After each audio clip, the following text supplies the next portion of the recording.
Welcome to another several people are typing, or maybe a couple of people are typing podcast in this edition. Um, I'm your host, Jim, and this is Will, my trusted confidant and only friend who cares about these things with me. So we're Only friend who had nothing better to do. right, and apparently agrees with me that 10-ish does not mean 10 o'clock and nothing after. So we're gonna go through some fun topics tonight. There's some updates with Trump that are always fun to talk about. I have some questions to ask him because some of these things I don't understand, and he's good at explaining them. And then maybe we'll wrap up after that. So let's get started. So in Trump, I do like starting off with Trump. Some fun news this week. More lawsuit action. Giuliani, for the first time in I think like 30 years, actually like took to the courtroom as an actual lawyer defending Trump. I have some really fun quotes from the judge who wrote wrote a statement after the lawsuit was thrown out. Here's a nice little summary. Uh, some little tidbits I found. One is a one-time mayor and senior federal prosecutor struggled to articulate what exactly was the basis of Trump's legal claims, as he admitted that he was unfamiliar with basic legal terms such as strict scrutiny. Granted, I didn't know that, but not a lawyer. One of the rudimentary vocabulary terms taught in every law student during their introduction to constitutional law. So how far Giuliani has fallen from like ever having to do anything remotely consistent with the law is kind of funny. He did so. This judge, Matthew Brand, is also someone who did come in through Obama, but is part of the Federal Society. So by no means would be considered a Democrat. He absolutely would be considered a Republican judge and a Federalist, which is generally a pretty conservative type of judge. So he came out with that statement. There's a couple more here. One is this claim, like Frankenstein's monster, has been haphazardly stitched together from two distinct theories in an attempt to avoid controlling precedent. So, like I don't think judges say these things in statements released after court cases, right? Well, like I mean, I don't follow law, but like this just feels very, very abnormal, right? Yeah, I mean, so my understanding is that that is as brutal as a judge can really get. Without Like, calling like an idiot, yeah, right? um, yeah, just denying everything from the plaintiff side and siding like, nope, this is dismissed. We side with the defendants to dismiss this because this is batshit crazy, basically. Mm-hmm. Um, is a basically that was the long way of saying that. And yeah, it was the Frankenstein's monster thing was pretty funny. Um, yeah, it's one of those things where outside of the courtroom, it's all about fraud, and inside of the courtroom, it has nothing to do with that. It's about like the Equal Protection Act and whether or not um, some counties were allowed to have voters correct their ballots, and that was left to the counties to make that choice. Um, yeah, and there basically the judge ruled that there was absolutely no standing from the the plaintiff side. Right. Um, Right. So I have a few more yeah, here.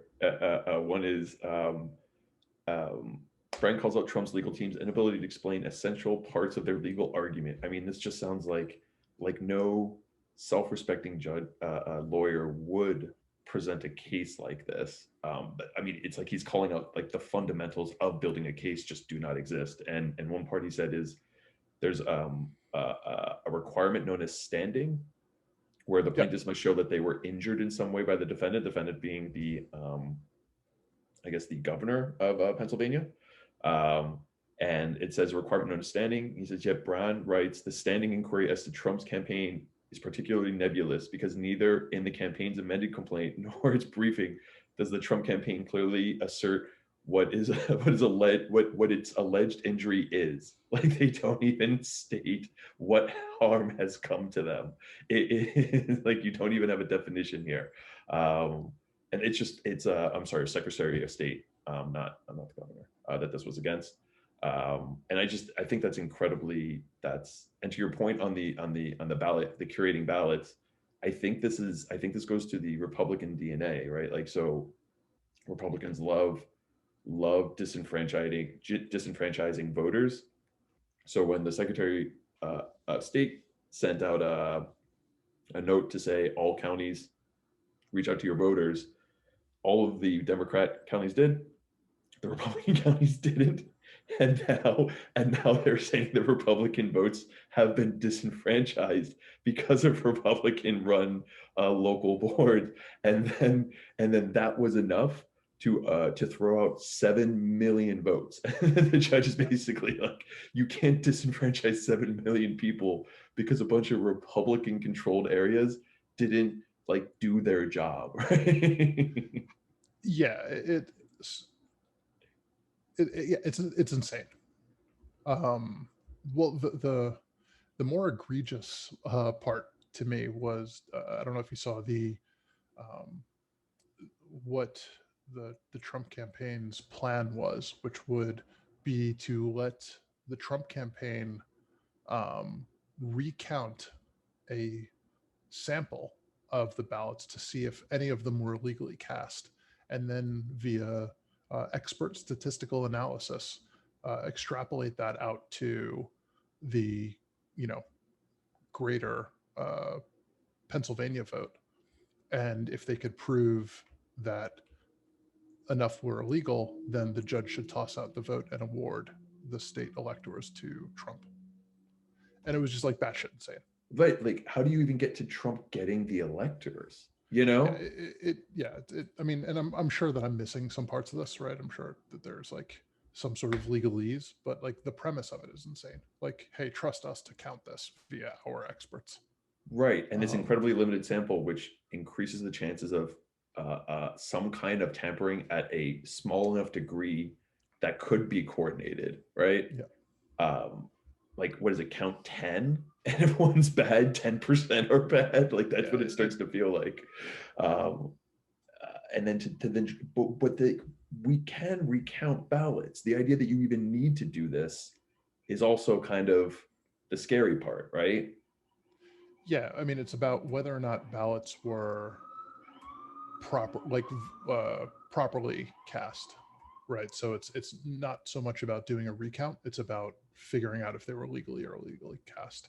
Um, which, you know, that's where Giuliani didn't understand what opacity meant, um, and the judge had to point to like tell him what the word meant, which is kind of funny. Um, The yeah, best, I mean, the this is best this. people. Yeah, this is all just like all the serious lawyers at this point have quit, right? Via either like they don't believe in it, or they've had enough pressure at their law firms that they didn't want to be like they couldn't be a part of it anymore. It just wasn't, um, you know, it wasn't worth it to have all the backlash against their firm and within their firm, which was what was happening with like Porter Wright. Yeah, so the only lawyers that he's left with are Giuliani, Sidney Powell, and Jenna Ellis. Is that her name? Jenna Ellis, and they're all crazy. I mean, did you see the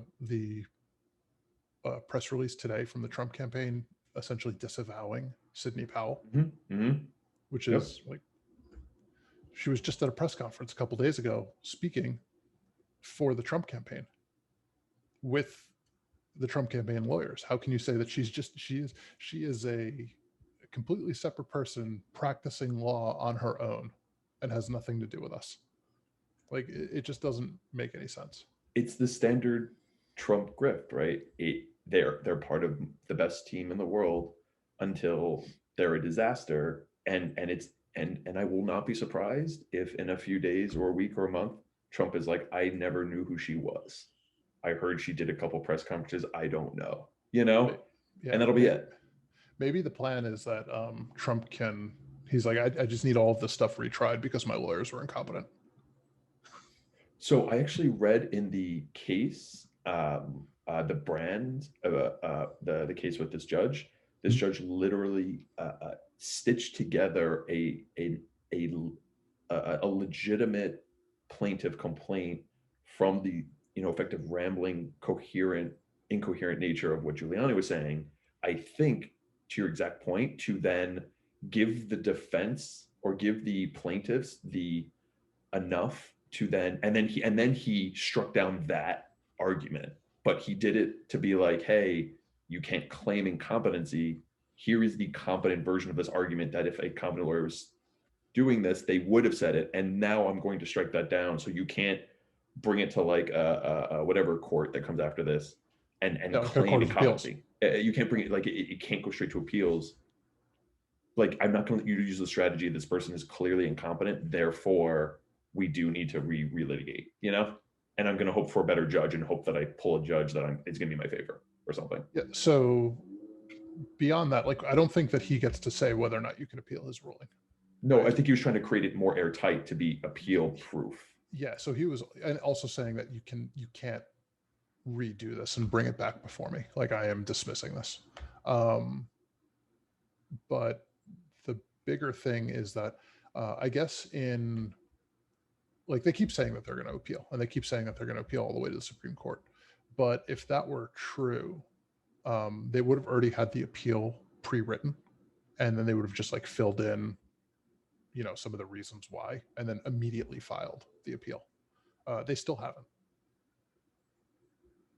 So isn't that just more incompetence? Like Giuliani literally doesn't know the process of appealing. I mean, he's the only person. Yeah, I mean, there is definitely some chatter about, like, you know, who wants to take bets on whether or not they fuck up the, like, they missed the deadline or something, right? Which apparently in law or they file it in the wrong place.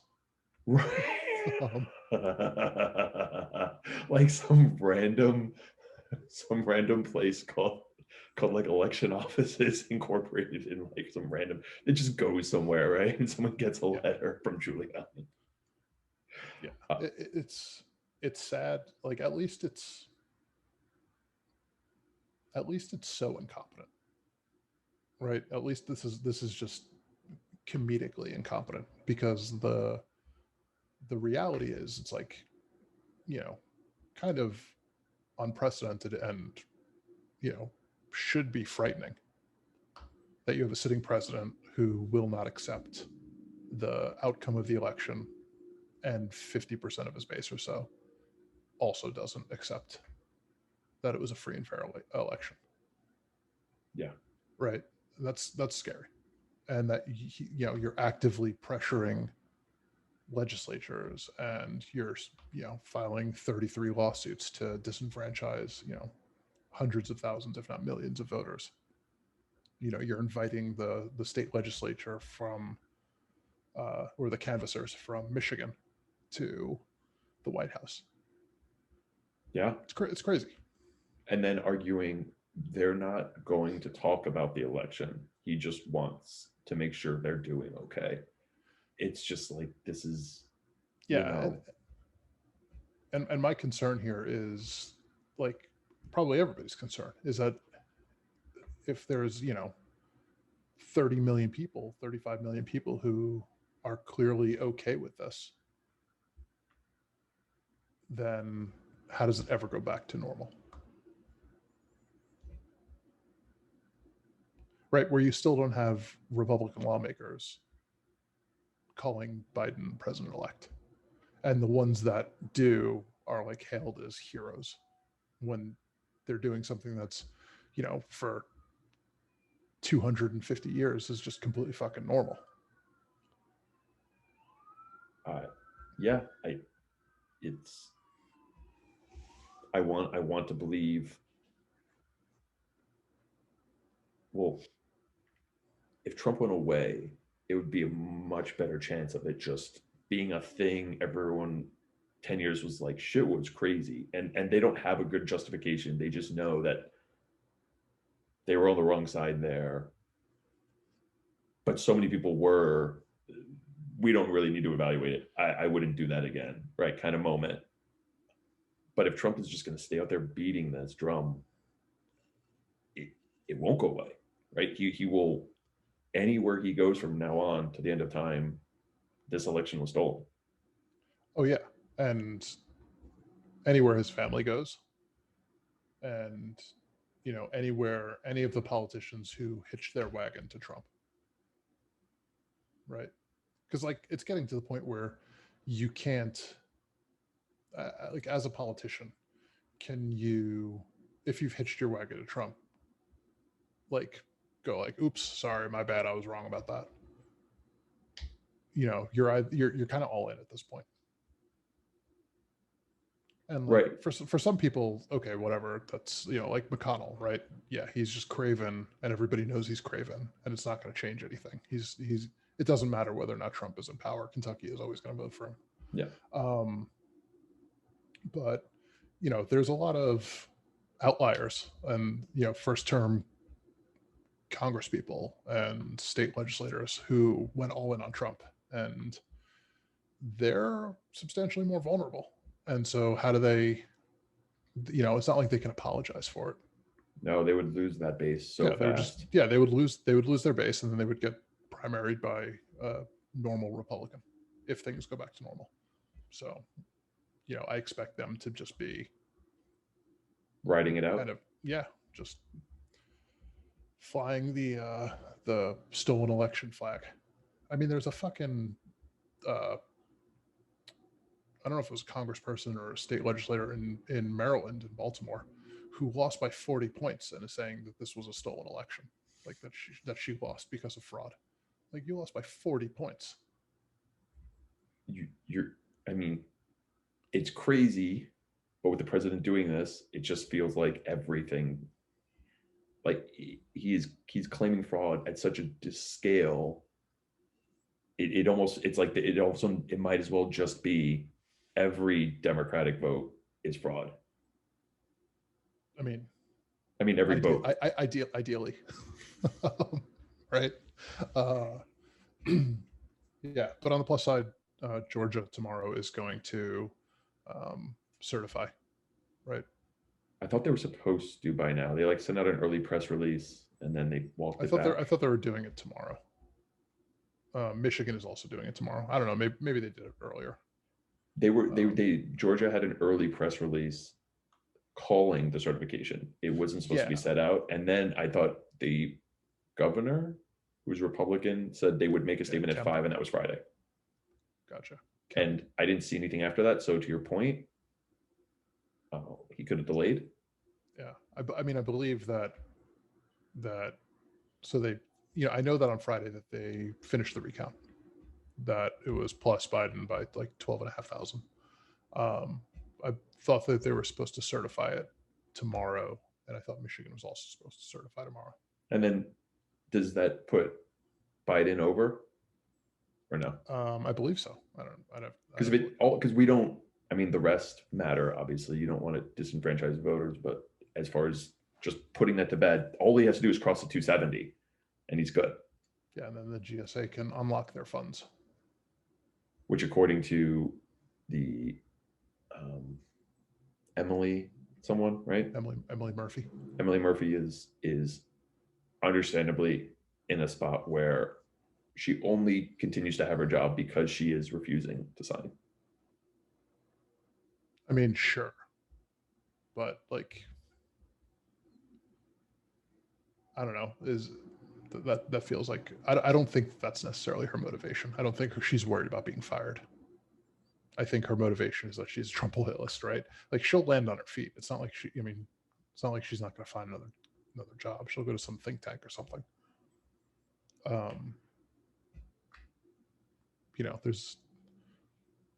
There's a lot of money out there for, high level Republicans to just go do something else, to go be a lobbyist, to go do whatever, right?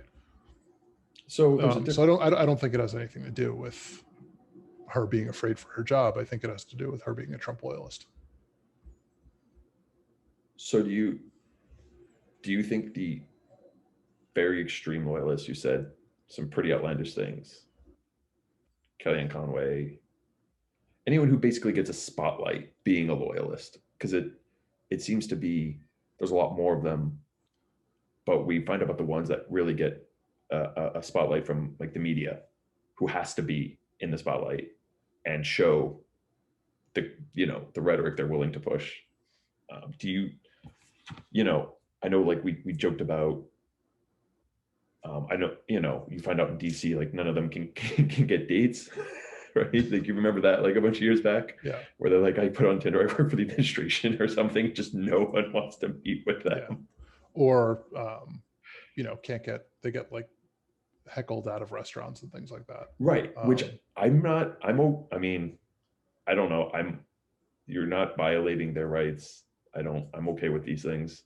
I think, but do you think do you think this hurts them in any meaningful way? Or do you think they're protected and they're just going to get money funneled? Because I mean, if you can't, I get like there's value in being loyal, but if you can't actually meaningfully help a company because you're just so clearly, um, like toxic. yeah, I mean, it will 100% determine on how, like, it'll be based on how toxic they actually are. A lot of things will be like, depending on how things go, right? It'll be a good sign if they're too toxic. yeah, like But Kylie McEnany, Kellyanne, Spicy, I mean, Sean Spicer was a guest lecturer at Harvard and did Dancing with the Stars, and like the guy's landed on his feet. but He got his book deal, right? he clearly hired PR experts to be like, how do I fix this? And they're like, do something that's apolitical and just smile a lot, and you'll probably be okay. If they were smart, they would have been like, fucking go all in, join Newsmax, get it on the ground floor. Like the guy, Boris something, wasn't he like running a Trump network or something? Well, I mean, worse than that, uh, he was on all the local news, right? Because all the local news is owned by one company. I forget the name of it. Yeah, and they did that really creepy PSA that everyone was reading from the same script. Yeah, and they say you have to run this, and then they do, because that's what happens when you have monopolies. Yeah. There's a reason why one company isn't supposed to own all the networks.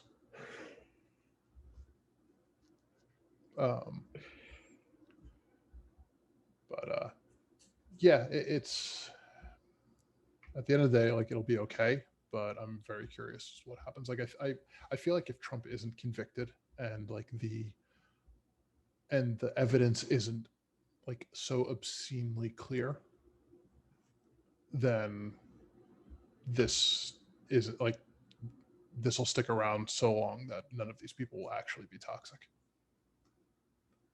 It's hard.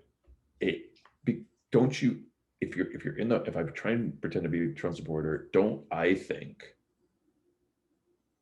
let's say that, I mean, a lot of these crime, I mean, he's an idiot, right? A lot of the people he brings in are pretty stupid. They get caught pretty easily.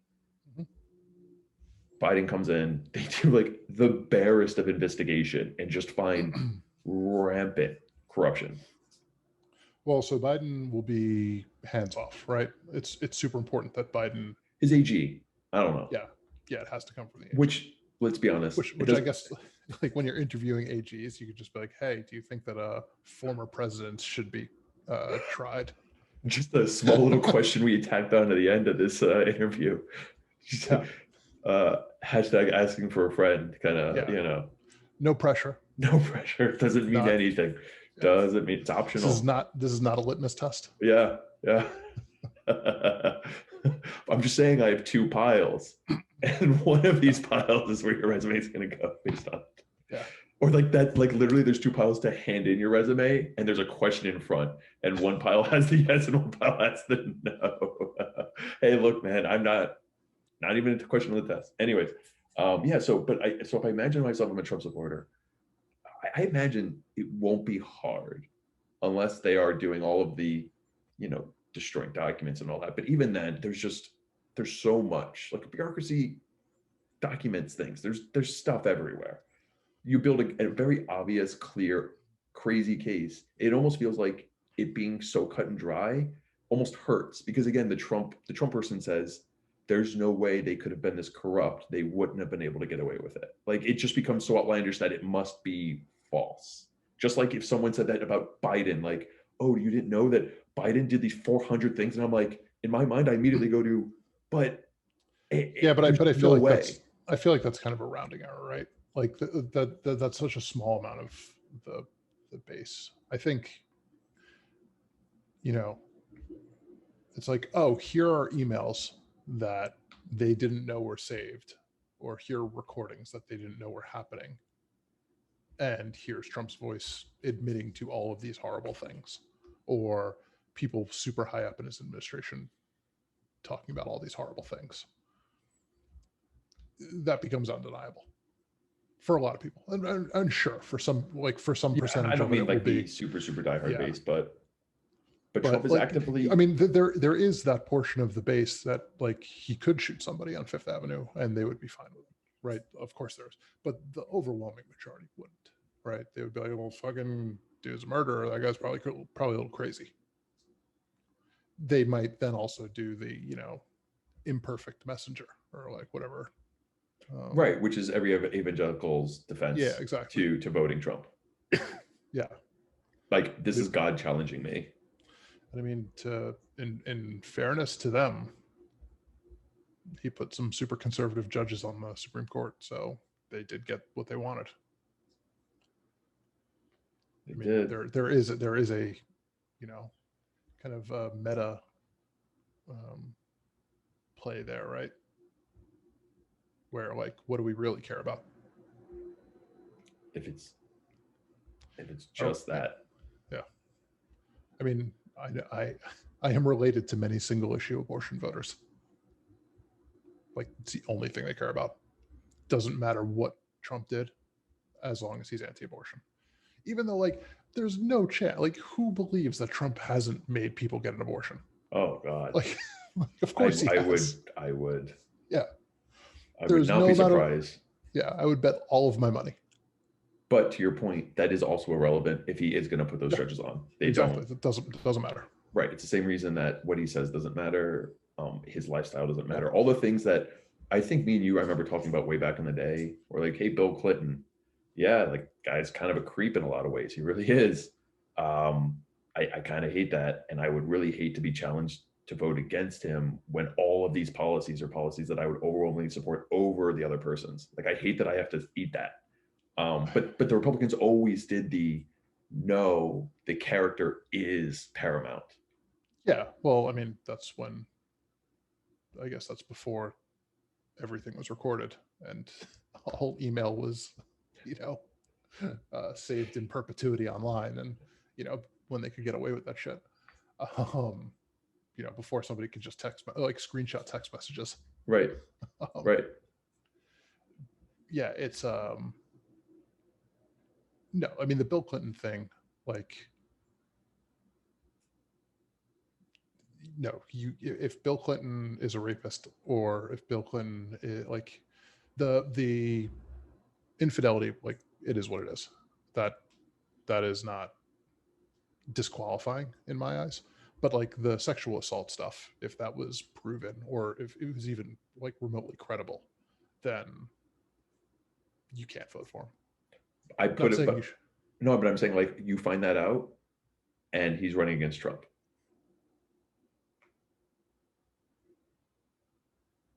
Yeah, I have no idea. You vote for him. You vote for I him. moved to Germany. It's a vote because it's a vote against Yeah. fascism. That's what it is. Yeah, it's That it is. So I would hope that hypothetical couldn't exist. Right. But Biden, Right.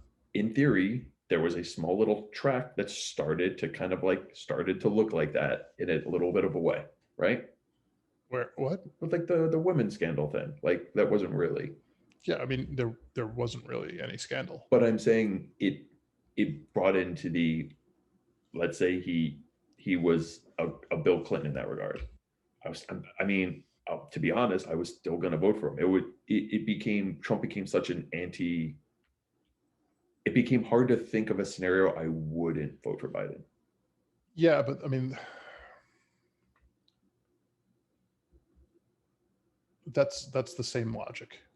That, right, I guess, is that your point? That's yeah, I don't like that I sound like a Trump supporter when I say that, even though it's like but the Trump is what made me have to say something like that, you know? Yeah, but I mean, on the plus side, I think that the Democratic Party, for the most part, has passed that. Right? I mean, look what we did with Al Franken.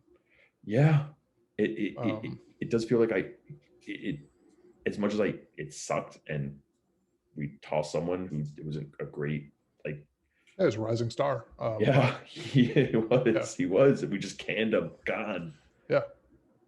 There, Um, I mean, there should be enough. Like, I'm really happy that Andrew Gillum in Florida didn't win his, yeah, you know, his the governorship. I mean, that you can argue that like his drug fueled orgy in a motel room is probably better net than um, however many thousands of people are going to die because DeSantis is incompetent when it comes mhm, to COVID. mhm. Um, but you know, that stuff should have come out before the the election, and I'm glad that it didn't come out afterwards after he won. Hmm.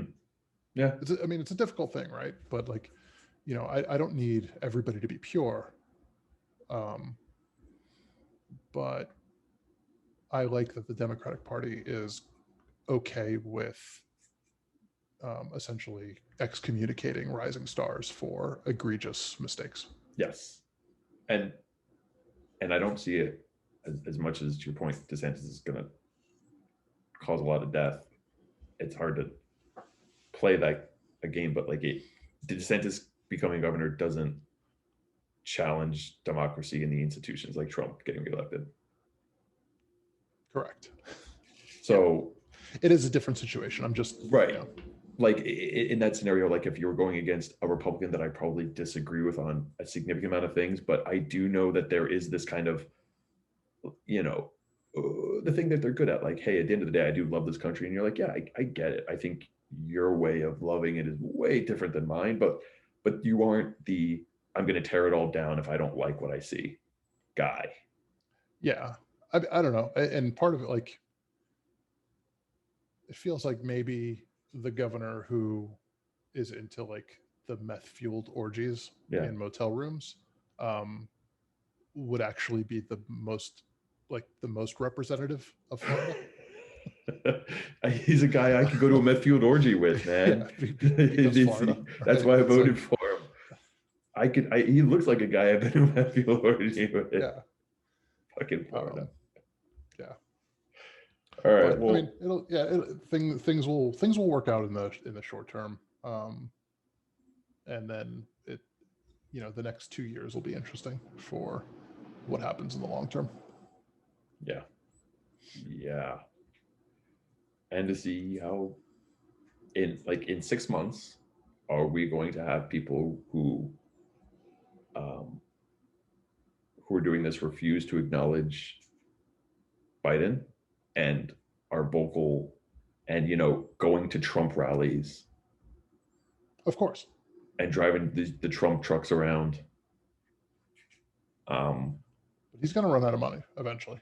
Well, that's what I'm saying. Like, say Trump, because even if he gets a network, that's different than rallies. Rallies cost a crap load of money. You can't do rallies forever. A network costs a crap load of money. That's true. And who's going to loan him money? Russia. I mean, sure, but like no bank is going to loan him money. Deutsche Bank has offered him a lot of money. Deutsche Bank was trying to figure out how to sell his debt because they don't want to, like, whatever, we'll take the They're loss. like, why did we keep doing this? Yeah, we don't. Well, the optics, we don't want it on our books anymore. Good point. Like, we'll take the loss. We'll sell his debt off to somebody else. That's a good point. It's like, it's crazy. Is again, like, people were like, Trump is like a really strategic guy. I'm like, no, all he had to do was just not run for president. Yeah.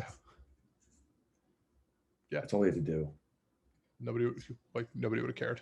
No, I mean, he would have just dragged the United States in the court battles for eternity, and his image wouldn't have been challenged in any way like it is now. Like, he had a somewhat like eclectic, interesting, generally not negative, somewhat positive image on the left before he officially started running in 2016. If you would ask my parents before he ran in 2016, were like, I've read his book. I think he's an interesting guy. Did they not? I mean, your parents are pretty political. Did they not like know about all the birther stuff in 2012? I Like 2011, 2012? okay, maybe I'm dating on when they said this. They might have said it before the birther thing. They Yeah. might have. Oh yeah, like peak Trump went like, peak apprentice level Trump Yeah, before he he got was into like a somewhat a politics. beloved like boss. He was a Weird. he was a sideshow, and who doesn't want to watch a sideshow? You don't hate the guy. No. Yeah. Yeah. It might have been But back no. before then. The birther thing Yeah. definitely Yeah, the birther thing was,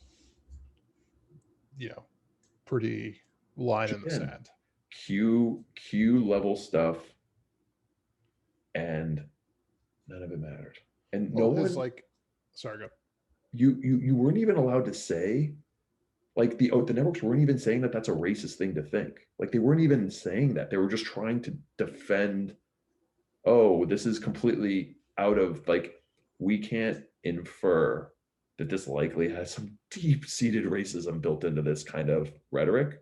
We're just going to debunk it on its claim and just wonder why with this president he would ever do this. And we're just going to speculate, but we're never really going to like call out everything points to racism. Yeah. I mean, how often did they like try and get around having to say, here is Trump lying? Right. Right. Like, Right. You're right. For they would bend over backwards to say, here's a thing Trump said. We have yeah. other information that might also be compelling for you to know, which would be like a direct contradiction to what he just said. Yeah. Or like, even when they were basically saying that he was a liar, they would say, like, Donald Trump makes X claim that has been refuted here. Right. Right. As opposed to like, Donald Trump lies about election. Right. Or Donald Trump lies about voter fraud, or like Yes. whatever it is. And I guess that, that is some part of journalism, right? Not ascribing motive. Right. Lying is a motive. You can't Well, be lying if you're not, maybe not motive, but like state of mind. Right. Like maybe Donald Trump actually believes the batshit crazy things he's saying. And so we'll say he makes this claim, but it is also proven false. Right. Yeah. I don't know. This is me being trying to figure out how they back end into these super soft pushback. Yeah, when everybody's just like, just please call him a liar. Like, right. It's important that you call him a liar. Right. And they're like, but we can't be on your side. We're on no one's side. It's like, okay. Yeah. Well, now they do. And call it a benefit. They do it more now than ever. Yes. They do. They do.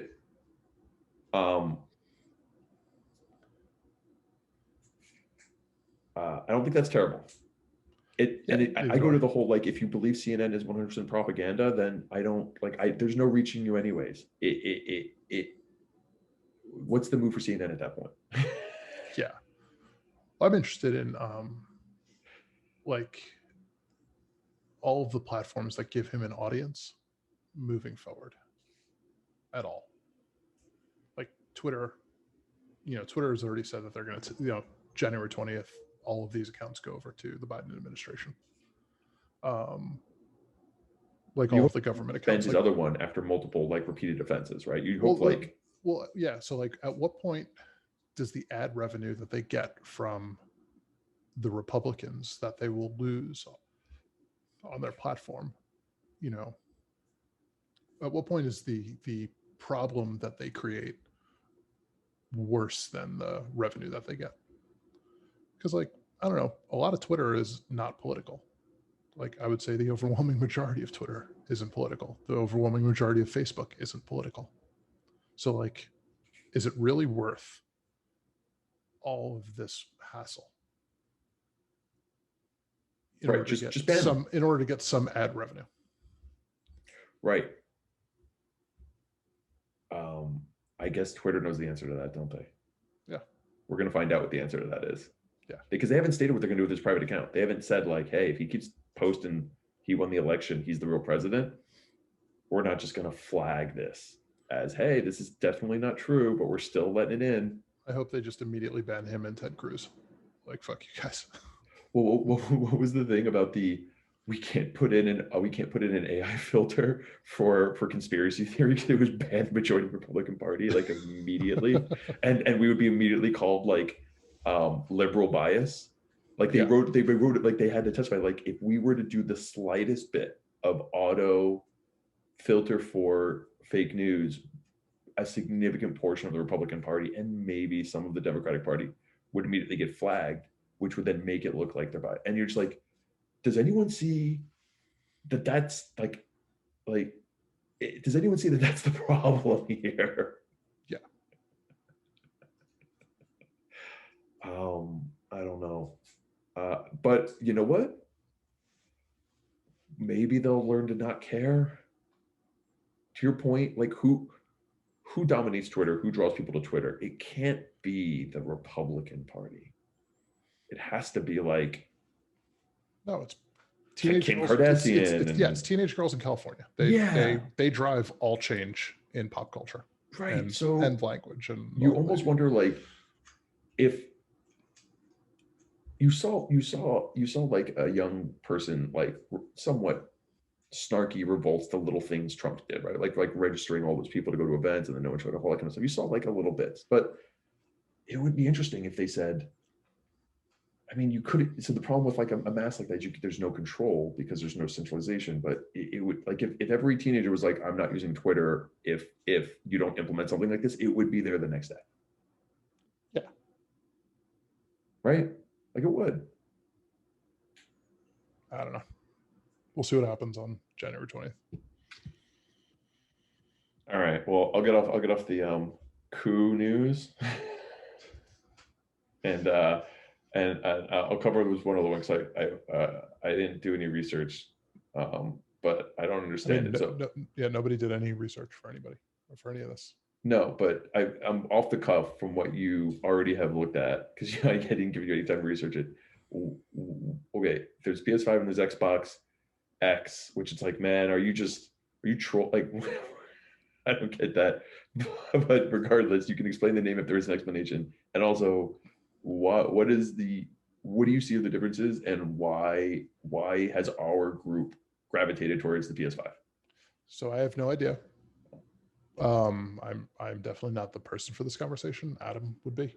I am the owner of a PS5 because everybody else was buying one. Yeah, so I get that. I get that feeling.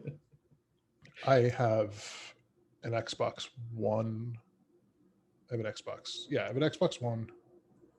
I have the Xbox 360, which was the one that was before that. I don't know. I never play them. I never have.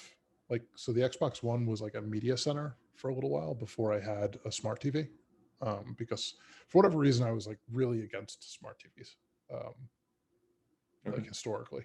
I was like, those apps are terrible, and they were for a really long time. They were really, really bad. So I had an Xbox One to watch Netflix on, basically, but I never played it. In fact, the only game that I ever played was an Xbox 360 game, which was Red Dead Redemption. And I played like some Cuphead, but I could have bought that for a bunch of other systems, I think, too. I don't know. Adam's really excited about some like memory architecture in the PS5 that's supposed to be really good. Some kind of deep nested advantage that he thinks is going to make the PS5 do cooler things than the Xbox. Yeah, like I don't quite understand. Like, cool, you have an SSD with enough bandwidth that like it can read directly from the SSD instead of from RAM to be able to load things, right? Mm-hmm. It doesn't have to like preload into RAM and then like be read out from the CPU there. I mean, that just sounds like a really cool. It's a PCI Express SSD. I don't see what the big deal is, but I don't know. That's like the hype around PS5 is like this like crazy memory bandwidth that they have by bypassing memory effectively. Yeah, or something. I don't know how it works. I don't know what the architecture is. So I do wonder if it's similar in any way to what NVIDIA did with their GPUs. Oh yeah, maybe. You know, Yeah. main memory bypass. Mhm. It kind of, at a very basic level, sounds like it could be that. It's funny to think of main memory as a bottleneck, but I it, I would then wonder, what are you? That's not a latency sensitive benefit. That's a throughput benefit, because pulling from SSD is never going to be as fast as memory. Of But if you course. want to suck in a ton, you Yeah. can do it faster if you're not pulling it into memory first. Yeah. If you're not taking an extra step, Right. right? Because like, cool, I don't, it saves me from having to buy all of this really expensive DRAM, Right. right? So that I don't have to preload everything into DRAM. And if I'm not rereading it, what was the benefit of writing it to DRAM? Well, Yeah, it has to go exactly. there for the CPU to read it. Oh, well, what if the CPU could just read it directly? Why Yeah. am I going to DRAM? Okay, but what am I getting at? It's like faster load times on a game. Like now you have to imagine like a throughput optimized action where you are not constantly rereading. So it's not like you're loading the game into memory. You're loading something on the fly that you're not likely to reload again, and you're doing it so much that it's not latency sensitive. It's like, I need to load this massive object in for processing, and caching Yeah. won't help because it's always going to be something different, you know? Yeah. I mean, this is probably something where like we should know about what the architecture actually is and like what the advantage is. It's This just this is all goddamn just server like everything this else. this is all just conjecture, right?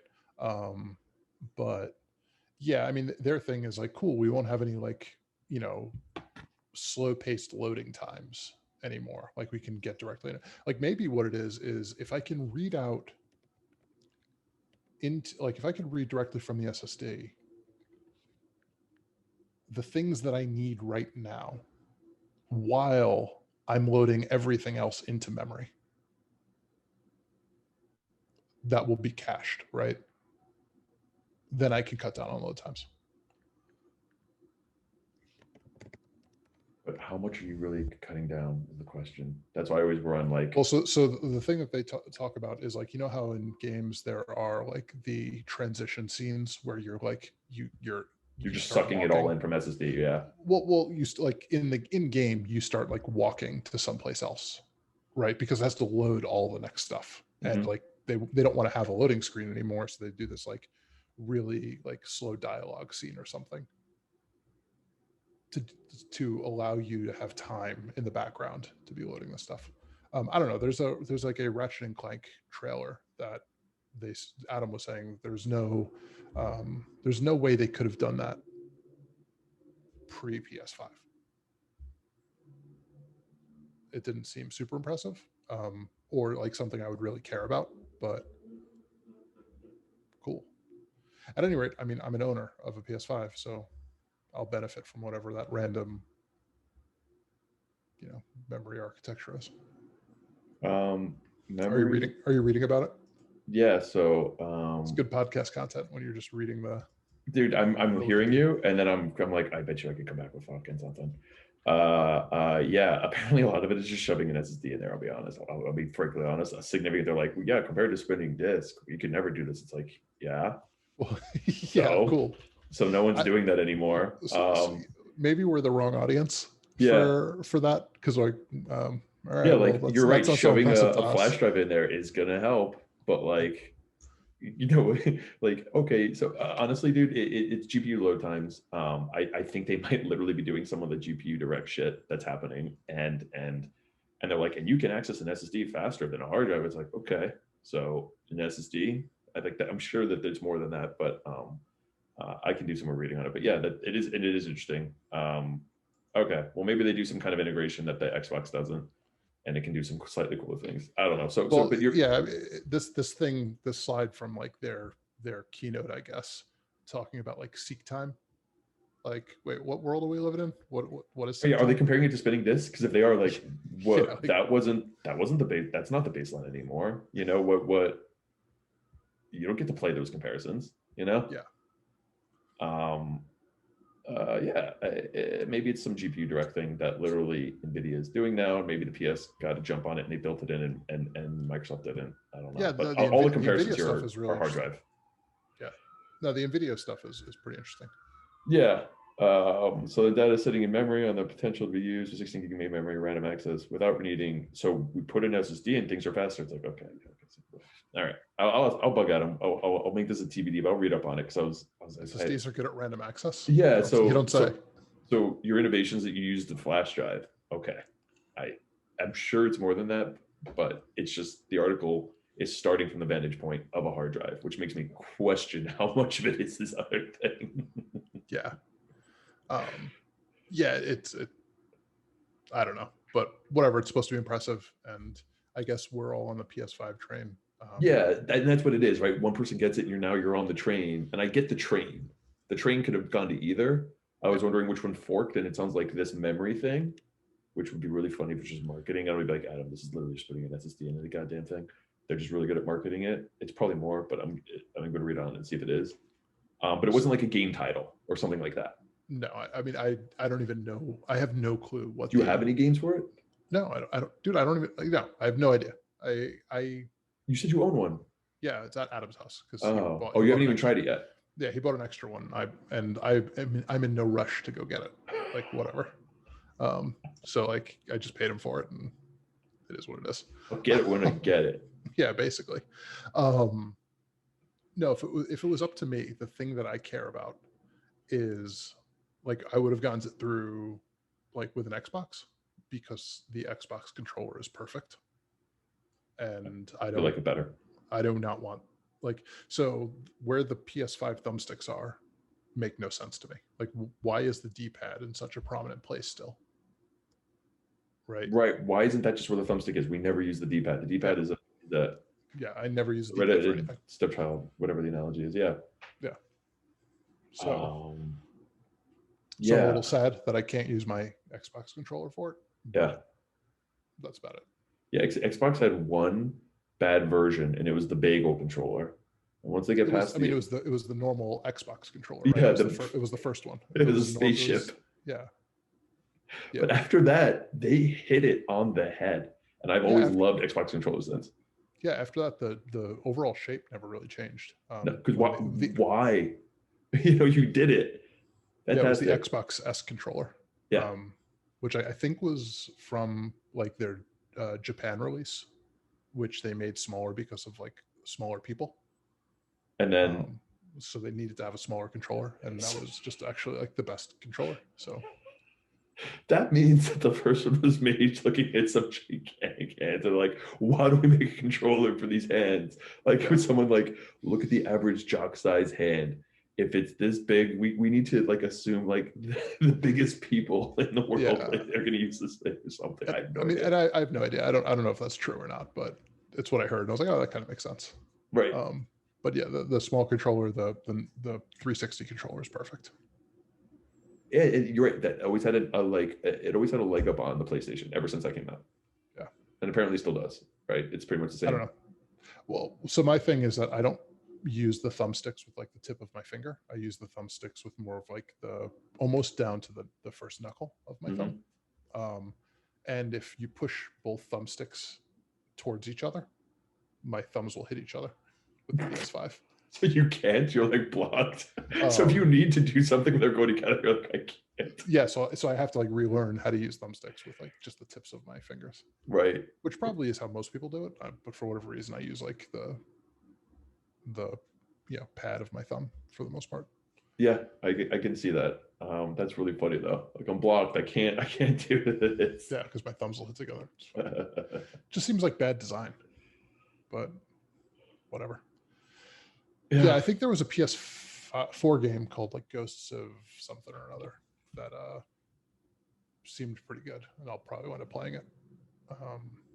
But I think the exclusives right now are like Demon Souls, which will be available for PC at some point. And I don't know, Horizon Zero Dawn or something like that. I don't know. So my problem with consoles is that there's really not much in it for me. So I'm somebody who like I invested in a gaming PC, and I have like TVs that can do Steam Link, right? Samsung has the Steam Link app inside the TVs, which is awesome. So I just can connect my controller via Bluetooth to my TV. Yeah, no, and then you're set up. Yeah, it's a good setup. So I can stream my, my PC games to my living room or to my bedroom. Mhm. And since I already have a gaming PC that can do all of the same graphics or better, Probably typically and better. can play 90% of the games, it's like, what do I need a PS5 for? It's the Like, it's it's just the it's the experience. It's literally the experience of having a game console. the calculus I made, or like the calculations I made, were that I'm bored and I need to buy things to keep my COVID boredom at bay before I go insane. And also, maybe eventually there will be some exclusive title that all of you guys play that I will also want to play and feel, Like like, we're all oh, playing this, yeah, like, oh, I wish I could play that, but I don't have a PS5. right? Like a group, a single player game we all latch onto, like Hades, or Yeah, or a multiplayer game where there's no cross-platform support. exactly. You're covered now. Yeah, but overwhelmingly, it's the first one. I'm just bored. Group single player. No, I'm just bored, and I Oh need yeah, like yeah. okay, I have this money, and I'm just gonna spend it on something random that I don't need because it'll keep me entertained for a couple months. And I mean, honestly, console purchases I can't see as inefficient because they're they do go for what, like 7 years. Like this thing Yeah, will have games made for 7 years. It's but not 2 years from now, this thing is going to cost $300 instead of $500, and okay. then the exclusive games will finally have been released. Which, like right now, there's nothing released for it. I just mean that in 6 years you could probably still buy a Yeah, new game that just came out for it. Like yeah, its runtime, it destroys gaming PCs. yeah. I get to It's life. depreciate this thing for 6 years and like still get some value out of it, right? Right. Yeah. And the new game that comes out, I know will work. Like that has always been a value you could never get with a computer.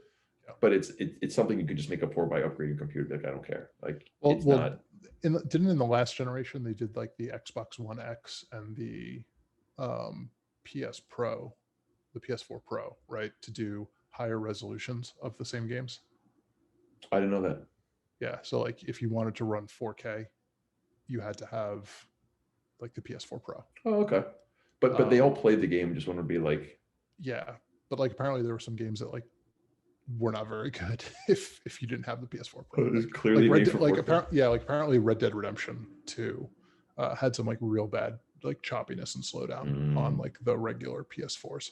Yeah, then that sucks. That sucks. That is different than that would be a problem. Yeah, but I mean, it's technology is advancing really quickly, right? So kind of Yeah. bound to happen. Right. All right. Yeah, Well, which one are you gonna get? the one that you guys all get, because why would I get the other one? Exactly. There's no argument. It. Yeah. It doesn't matter what the other one was. I was just curious. Someone had to choose left or right, and someone chose right, and now we're all going right. I was just trying to be like, why did we choose right? I'm not trying to buck the trend. I was just, Yeah, well, I also think so. There's this weird like console loyalty that still exists, and I think Adam's still on that train. okay. I've been a like a PlayStation person forever, so I'm not going to buy an Xbox. Like I'm glad that I'm glad it has this memory thing because it just I'm glad right. that this one's going to be better. Whereas, actually, this will be the first PlayStation that I own since PS1. You never had a PS2? I never had a PS2. No, I had an original Xbox. I actually had all the Xboxes. So maybe are you an Xbox loyalist? If I ever played them, like but it's hard to argue. In paper only. In paper only. Yeah, I mean, if just via all my receipts. Yeah, via bank account, I guess. But like that's, I think I own. I don't know if I own any Xbox One games that are like didn't come with the console. Risk of Rain. Oh, Grand Theft Auto 5. I own. Yeah, no, but Risk of Rain isn't like an Xbox One game. That's like it's an indie game. Those don't really count because I also own that for PC. You mean like an exclusive? Yeah, or like a yeah, a thing that I would have had to go to the store and buy, Hmm. or like, you know, it was released for Xbox, right? Or in like a substantial way. Like Risk of Rain is like all indie games are released for all platforms because Hmm. it's easy to do and they just want to maximize their audience. Yeah, you're right. I don't. I remember that used to, maybe it's still an important thing and we just don't care because we're not in the loop. It felt like a defining moment.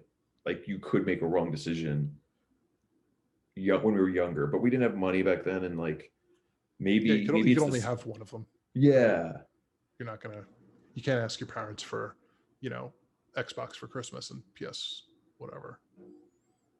I guess though, by the time Xbox came out, I wasn't asking my parents for gifts like No, that. it was the N64 PS2.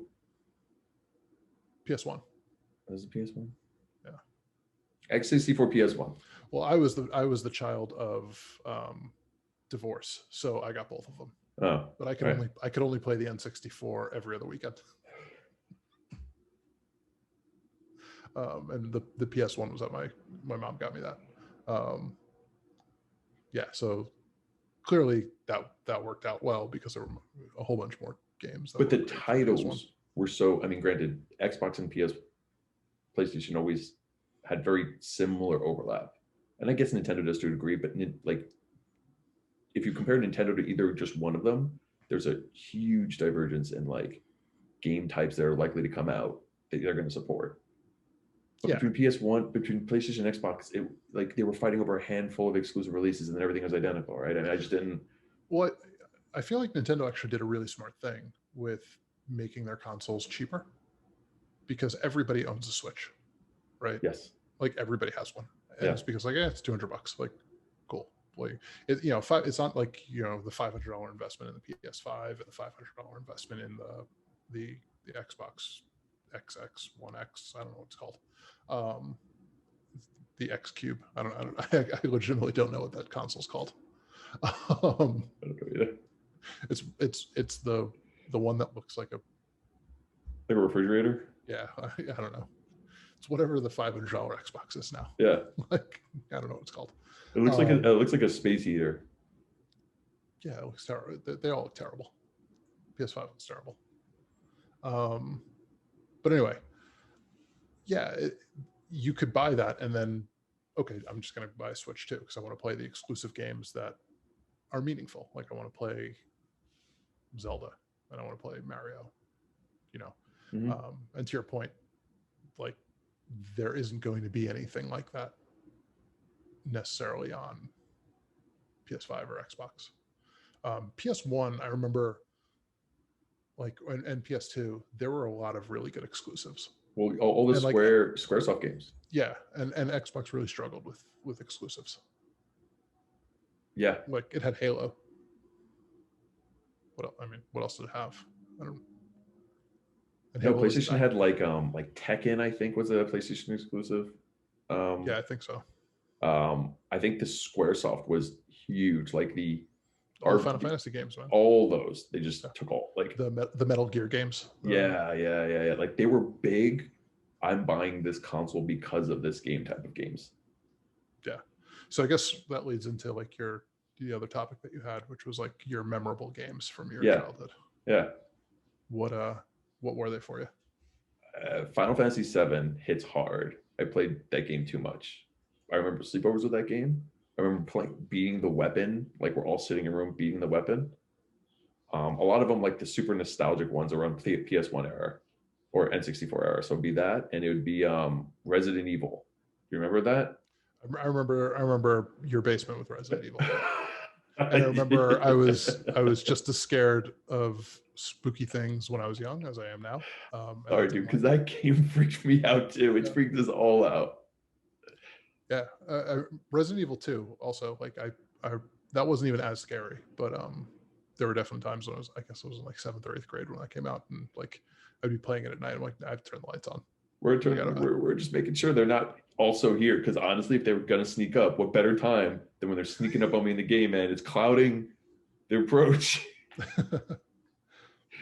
Yeah, Final Fantasy and Resident Evil, both not party games.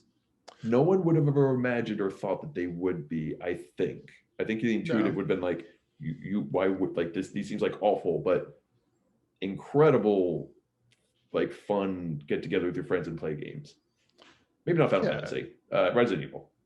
yeah. Resident Evil. I don't know. Final Fantasy. I remember. I remember watching a lot of that game. I don't know. I don't know that it was necessarily fun, but I do remember watching a lot of that game at your place. The memories Um, more is of like the weapon beating the yeah. weapons of Final Fantasy were like a Well, big getting deal. getting getting Knights of the Round. Yes.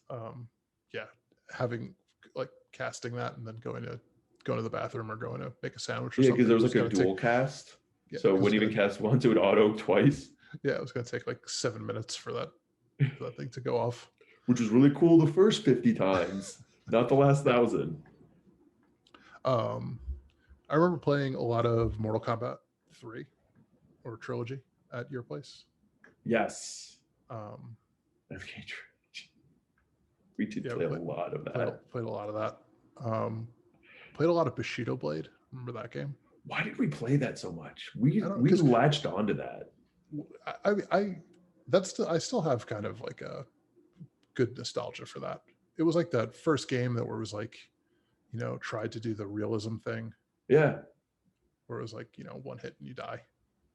And like you could hobble someone Yeah, and then you could dive for them. And if you dove and hit, it was like an insta kill. So you would like yeah, lay on the floor and then just dive for people. You remember that? yeah, dude. And The it was game like a was move that it looked so he was just like, ugh. And then yeah, you just dead if you hit it. yeah. You just flop on your back and then Yeah, they had like different stances too, right? Like they had the yeah, big and you're right, there was a really cool element to it. yeah. You had a whole bunch of different characters and you had a whole bunch of different weapons. Um, yeah, it felt revolutionary for the time. It felt like something we've never seen something like this before. And yeah, also it was a great party game because the matches were really quick. Yeah. So it kept the rotation going. Yeah. Yeah, you're Which right. was nice. The matches, they just couldn't be long. They were like 2 or 3 shot kills. Yeah. Once you get to your point to your realism, like I mean, I can't imagine 2 people fighting with swords for more than a few seconds without someone getting stabbed. Yeah, and it felt good like if you're on a streak, right? Yeah. Because it was like it was so easy for it to go either way. Or you just found something that was like broken that You did over and over and over. It took everybody else to figure out, like a long time to figure out how to. Just crying hacks until we figure out your stupid tactic and how to get both people just jumping on their backs. Yeah. If I'm on my back, you can't insta give me. If I'm on my back, I just remember the Mortal Kombat and who would play. And I know this is like a product of our childhood. We mispronounce so many words, but they're the words I remember them. So I have no idea if any of these are correct. But Noob Saibot, I have no idea if that's actually the way you say it. But that's what we called it. Yeah, I'm pretty sure that is. Do you remember Havers? Yeah, but that was the developer's name backwards, right? Oh, was it? Yeah, Tobias Boone. Oh, okay. But I remember that with Havers. He would just pick the easiest character, and we'd have to create bands for it. Yeah, so I remember that. Do you remember a lot of GoldenEye? Did you play a lot of GoldenEye? Yeah, we played a lot of GoldenEye. A lot. I remember my dad had like a very early, like 50-inch, like 60-inch rear projection TV, which was like GoldenEye was amazing until like everybody had their own 27-inch TV. Yeah, and that brings up a really great point. How did we play that game on a 30-inch TV and we were all just fine with it? Because we didn't know any better. When you split this screen here, I'm like, what do you want me to do with this little corner? Yeah. Of 30 inches? Like, you know what I mean? Like, how did we do that? Well, and I remember playing on some small bedroom TVs too. Yeah. Also with a TV that had a resolution of like what, 480p? Yeah. So like what, I got 100 pixels? Yeah. When I saw you, did I know it was you? Or did I just see a thing? Like, I can't remember. Yeah. I don't know, but it was still We didn't know any better. We didn't have the ability to Yeah, it was the best thing. each have our own screens. Right. It wasn't a concept to do anything else. I just it's impressive that it even worked, I guess, in my head. Yeah, It would be but that was pretty short lived, right? There weren't very many games that did like first person shooters on a console that were any good. Like, can you think of any besides GoldenEye? Like Perfect Dark, I guess. I heard that got a lot of good reviews, right? Yeah. But On console. yeah. No, because all of them were ports from computer games.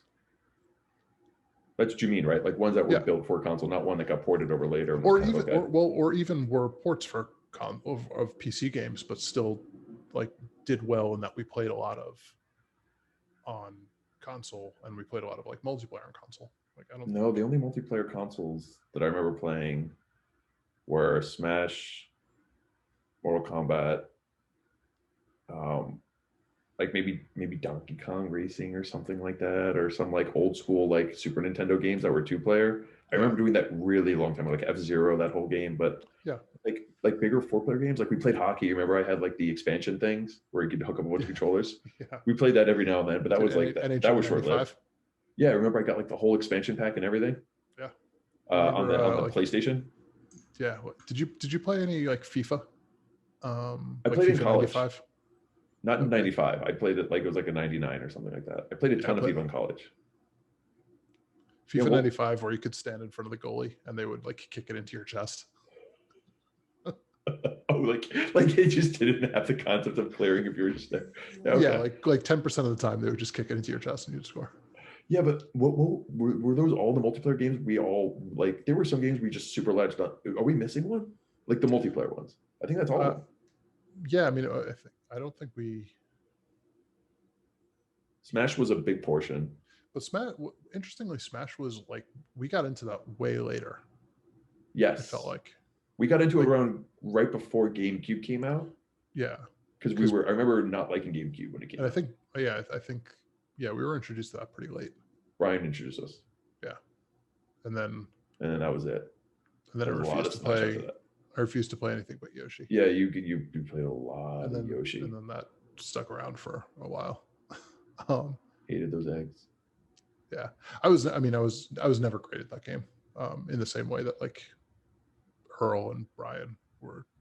And Habers got I think really good at it. Yeah, like I never spent time perfecting wave dashing. No. But that was it. It was GoldenEye. For consoles, we played a lot of PC games. Yeah, the start but like consoles like that, it was GoldenEye and Smash. Like that was it. That's wild. And Mortal Kombat. Mortal Kombat was a lot of, and like Bushido Blade, you're right. We did play a ton of that. There were a couple like one-on-one fighting games. Yeah. Never gotten a Tekken. Never gotten like Street Fighter. Yeah, it always felt like you chose one of those. Right. Oh, between Tekken and Street Fighter? Yeah, like Mortal Kombat, Tekken, Street Fighter, like you chose one of them. And that was yours. Yeah. That's a good point. Like I played a lot of Street Fighter on Genesis. Well, that was the game. On Genesis? Yeah. It was better on Super Nintendo because you didn't have to press start to change your from punches to kicks. You had to do that on Genesis? Yeah, because it only had 3 buttons until the 6-button controllers came out. It only had 3 buttons.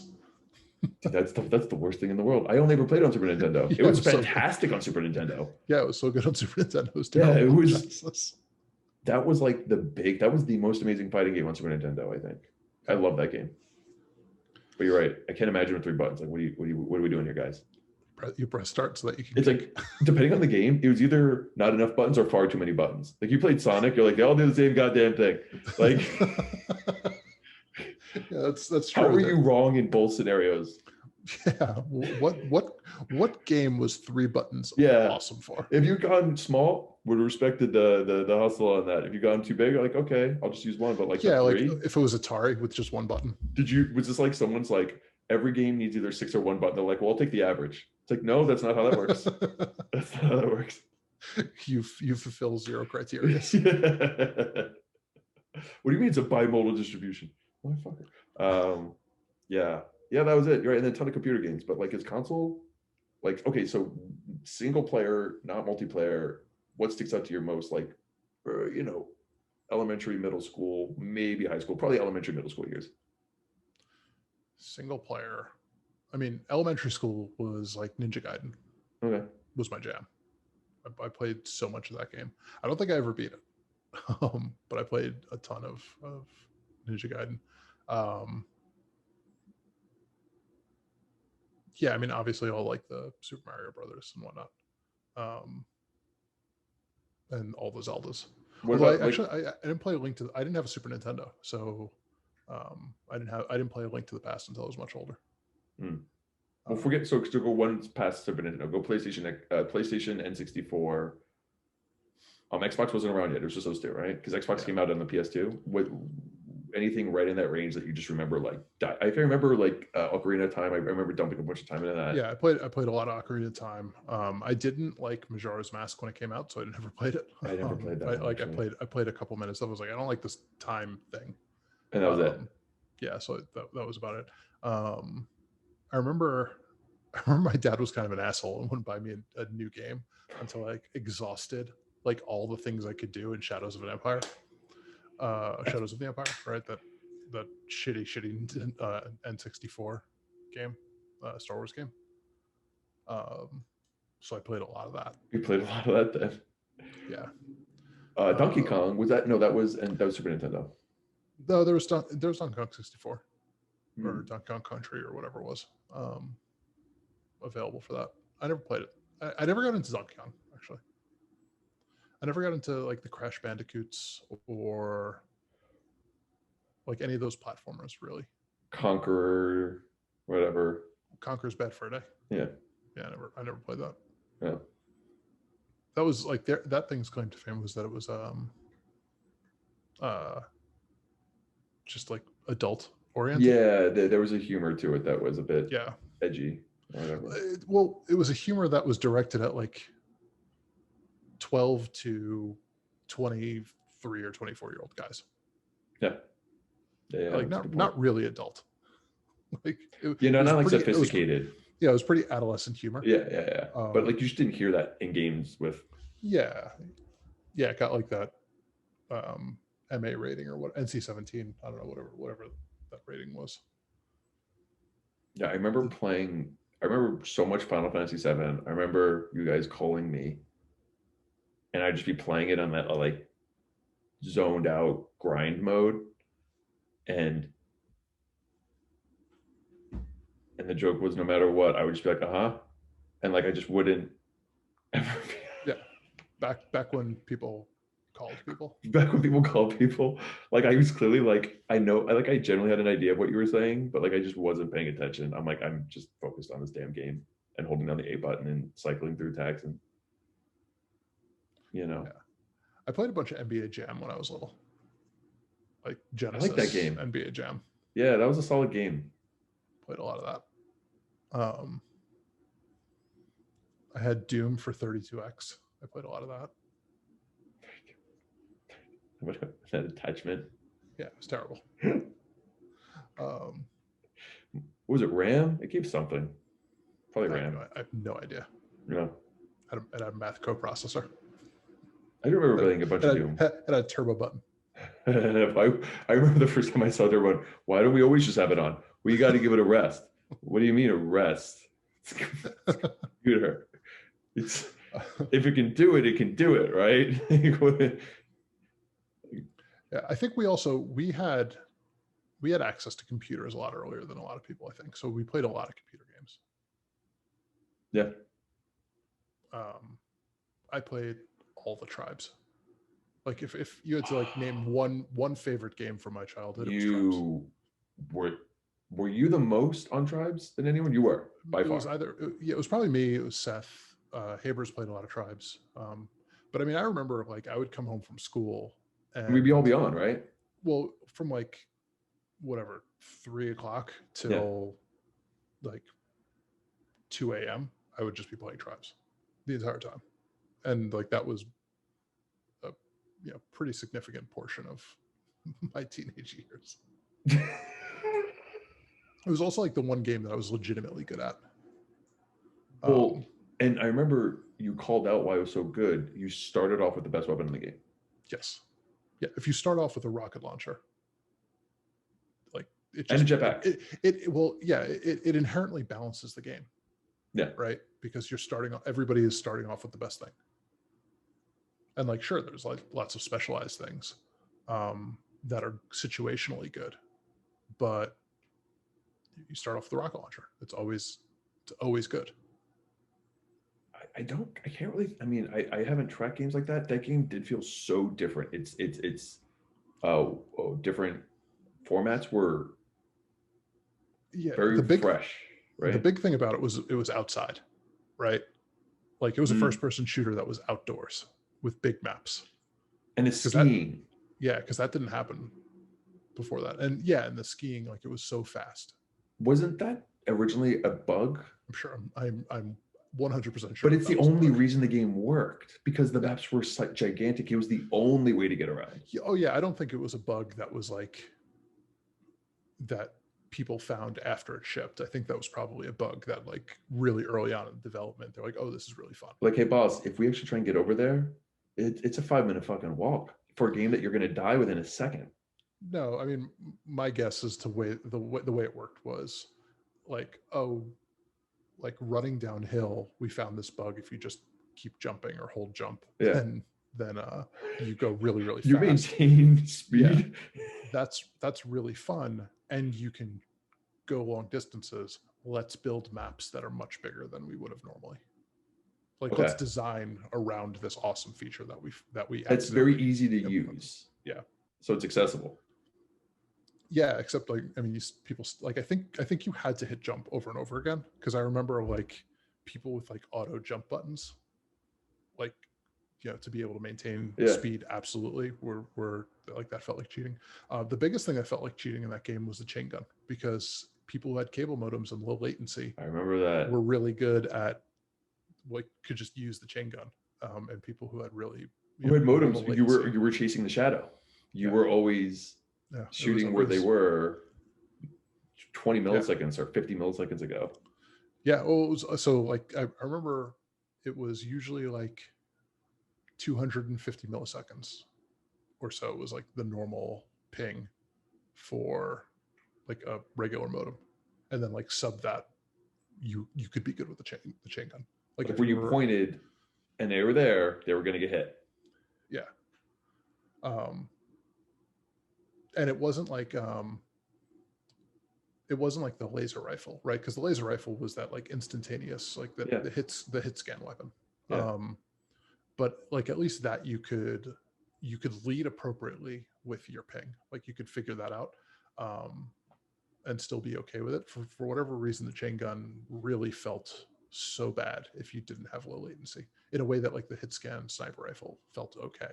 Yeah. Yeah, like there was a further delay on like the tracers or something like that just made it even harder to really feel like what you were doing. Yeah.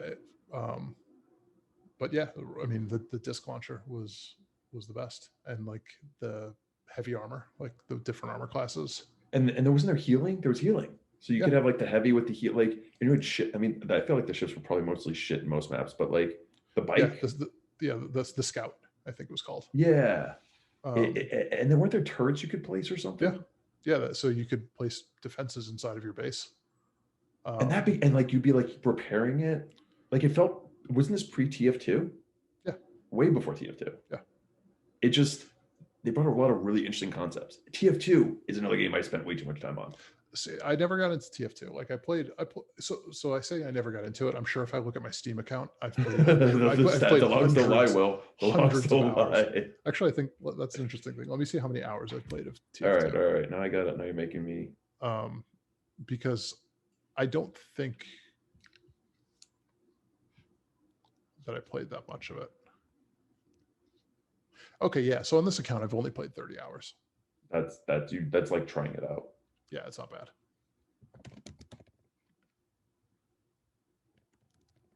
last time I played was August of 2010. Because this is my Steam account with my Stony Brook email. This is the, I mean, it tracks like the account, right? Not like the install on the machine you're playing. Yeah, because So- I've never installed TF2 on Right, this machine. right. This will show. Oh, here's another one. Dota. How many hours? Dude, I don't even. Well, so this is Dota 2, right? So Oh, right. Not the original Dota. Thank God. which I played so much more of. All right. Where do you get the hours? Just click on the game in All right. library. Like go to library, click on the All game, right, and it'll all tell right, you like playtime. Team Fortress 2. 76 hours. That has to be wrong.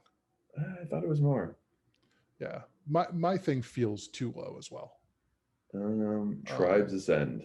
Oh, maybe I didn't play it on here because it was like outside of this, and that's not Tribes. That's like No, try a reformed version. Well, Steam did not exist when Yeah. Tribes was out. Steam existed from Half-Life 2. All right, Dota 2, baby. How many? 573 hours. 1,315 hours. You know, you almost tripled my. I played a lot of Dota 2, man. Well, but what's scary is I played so much more. Like I played so much more Dota 1 that I was like, I didn't really play that much Dota 2. Oh, so that's scaring you in what the Dota numbers. Thank God we don't have. What the like? I'm glad that we can't do a slash play, right? And like in WoW. Yeah, no, Dota 2. I played at these. StarCraft 2. I played thousands and thousands of hours of StarCraft. Do they track that? I don't think they do. So I'm sure I could go into my Blizzard account and see how many games I've played. You think so? Probably. I don't even have. I might have to like reinstall the game. Yeah. But I know that I can look it up someplace because I've looked at it before and it was in like the plus 5,000 games. So I should be way better at that game given how much I played it. I'm not that good. Oh man. What was nice about Dota 2 is I got I stopped playing for a while. And then I guess last summer or 2 summers ago, I was like, you know what, let me play some Dota. Like I haven't played this in forever. And then there's like this ranked thing now, which apparently has been in there forever. I just hadn't played it for a long time. And I got ranked really highly. Like my skill stayed was pretty good there. What were the concepts like? Was it still basically the same game? It was all the same, right? Like, and that like Spidey sense of like, oh, I'm about to die. Yeah. Why can't I see any other people on the other side of the map? Like, Yeah, like constantly looking at your mini map. Like, yeah, it was all kind of the same. And I'm sure at like the super high level, the metagame is like really important and like strategies are much different. But for public games, not so much. Dude, I'd be up for like setting up a night and everyone downloading this and redoing a game or two, right? Yeah, why not? I mean, we all know it. Okay, but some of us know more. Me, you, and Habers. And Brian. No, I don't think Habers ever got into it. Dave got into it. Earl did. Yeah. And Brian. Earl always lost games for us because he wouldn't stop fucking chasing. Earl would go off on his own and be yelling at us the whole time for not winning. Yeah. I mean, the thing is, he's probably right. But you got to know your team. You're right, because he that always, but it just felt like whenever Earl played with us, he'd just be yelling at us to be like, "Why weren't you here?" It's like, dude, what? He's like, "You were supposed to be here." Like, when did you tell me? It's like, you're just supposed to be here. Yeah. Yeah, it's. And then you would yell at Brian, and Brian would like lock down. Well, because Brian. I don't think Brian had the mechanical skill for that game. Which is interesting because he was really good at Smash Brothers, which is like super high mechanical skill. Right. Yeah, but no, Brian. I always hated playing with Brian. Yeah, I remember if me, you, and Brian were on, I could play with Brian, I could play with you, but man, there was a bad combo when us three were on. And Earl, there was no good combo. Earl was just always. And Habers just never got into it. I don't know. I can see. I mean, he was in it. Like he was in. Well, that was kind of during his WoW days, right? Was that what it was? Was that what it was competing with? Yeah, because we were playing Dota after high school. It was like the summer, or like it was like 1920. Hmm. It was when we started getting into Dota pretty heavily. Hmm. Um, yeah, and I don't know why he wasn't into it, but like we would all get together and just play Dota, And we or talk we would about just it. play online. I remember specifically being like, I don't play that game, but like we Yeah. all did, except him. Yeah. I don't know. Yeah, We I don't don't. know. We can ask him to respond next time if we do a roundup with those guys and have them load up their Steam. Yeah, I wonder if we could sort Steam by hours played, because I'm assuming that Dota would be the I don't have highest. anything close to Dota. Dota, from a Steam perspective, I have nothing that's even close to that. I mean, I've already. How many hours of Hades have you played? Oh, you have it on Switch. Yeah, it has it as runs.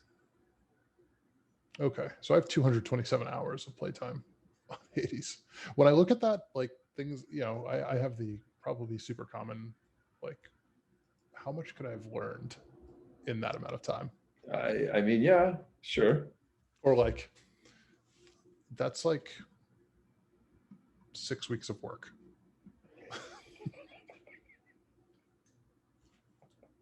Dude, don't. This is not a depressing shame thing we're gonna play. We're not playing the depressing shame game. That is not a healthy way to look at these No, things. dude, you. If you want to use that as like a, I shouldn't play video games, and use that as like the launching point. But if you're gonna agree to continue to play video games, you are not helping yourself staring at that number. No, Hearthstone I've probably played a lot of. Sure. Yeah. I don't know. I mean, SC2 won't be tracked. If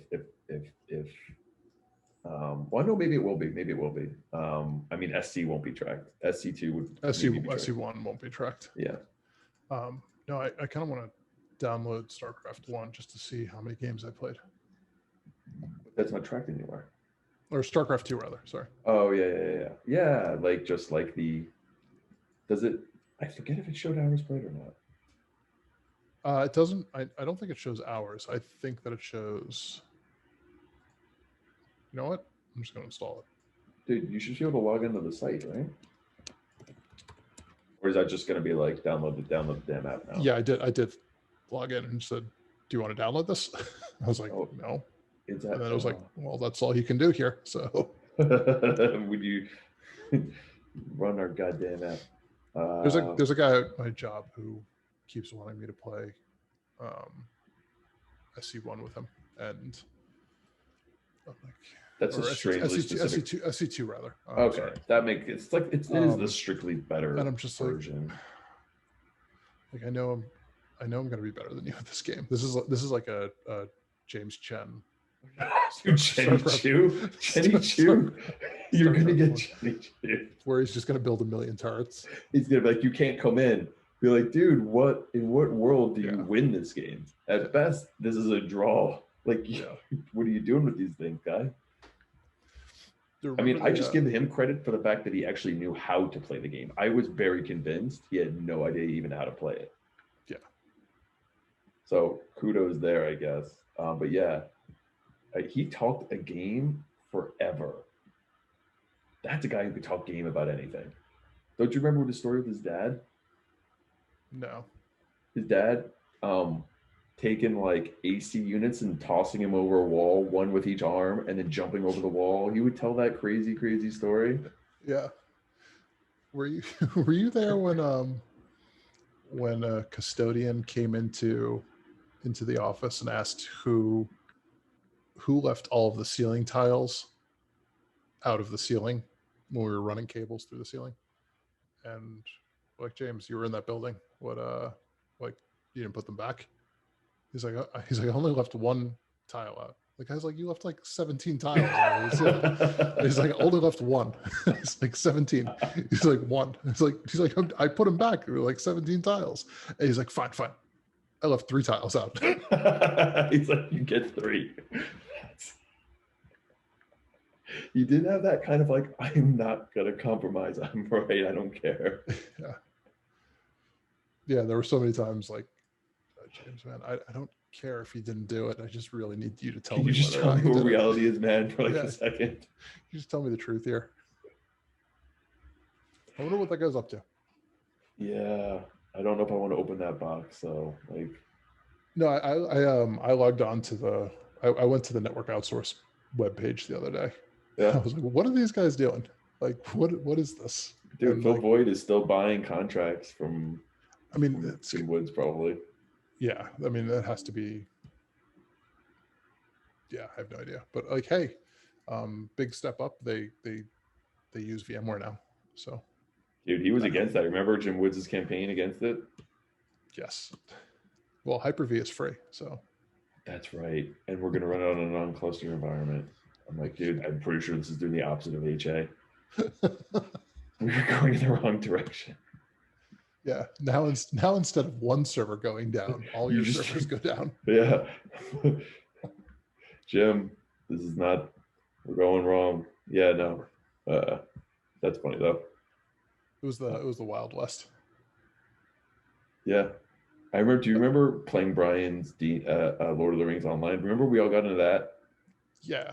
I remember that we got Phil Voigt into that, and then And we then we stopped like playing. got off of it. Like he came into the tail end. He's like, "What are you guys playing?" We're like, "Oh, we're playing this game." And we are I don't know. We probably like weeks into the game, right? Like we Yeah. did. I remember playing it for a good amount. Yeah, we played a decent amount. And then but we were at the tail end. But you know you don't know when you're at the tail end, but then it hits. And I remember him joining, be like, "Hey guys, let's play." And we're like, "We don't play the game because we didn't." You know, you never know. Oh, StarCraft 2 is free to play. Um, I am authenticating. you're authenticating. All right. I'm on I the just want website. I'm clicking view profile. I What does that do? I just want to. Oh my god, this is. I don't even understand what this is. Achievements summary. What's my achievements summary? This is not. It doesn't exist. Is this something where they like they wipe it? Because I'm out. Yeah, maybe they. Oh, wiped total it. career games on the website. It's on the website? 1,025. Wait, what website? StarCraft2.com. Really? Okay. Yep. Total career games.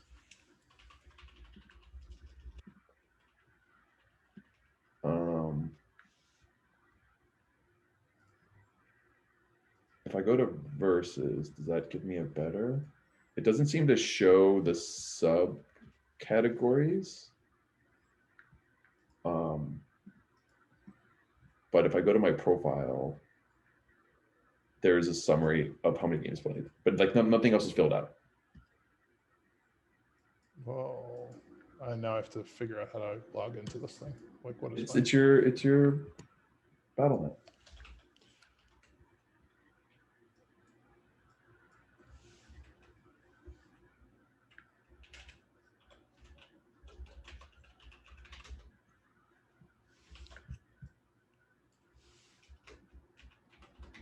Apparently, I never beat the extended campaigns. Who's according to this? I finally figured it out. So wait, where do I go? It's in the profile summary, like you see on So top right. view profile. Yeah, it should be the first thing that loads. It should like everything should basically be zeroed, but I'll have this one thing on the right. This is total career games. 3,953. Next to me. Well, in fairness, you have kids and I don't. So That's the kids factor right there. yeah, I gotta uninstall this game because I'm never gonna play it.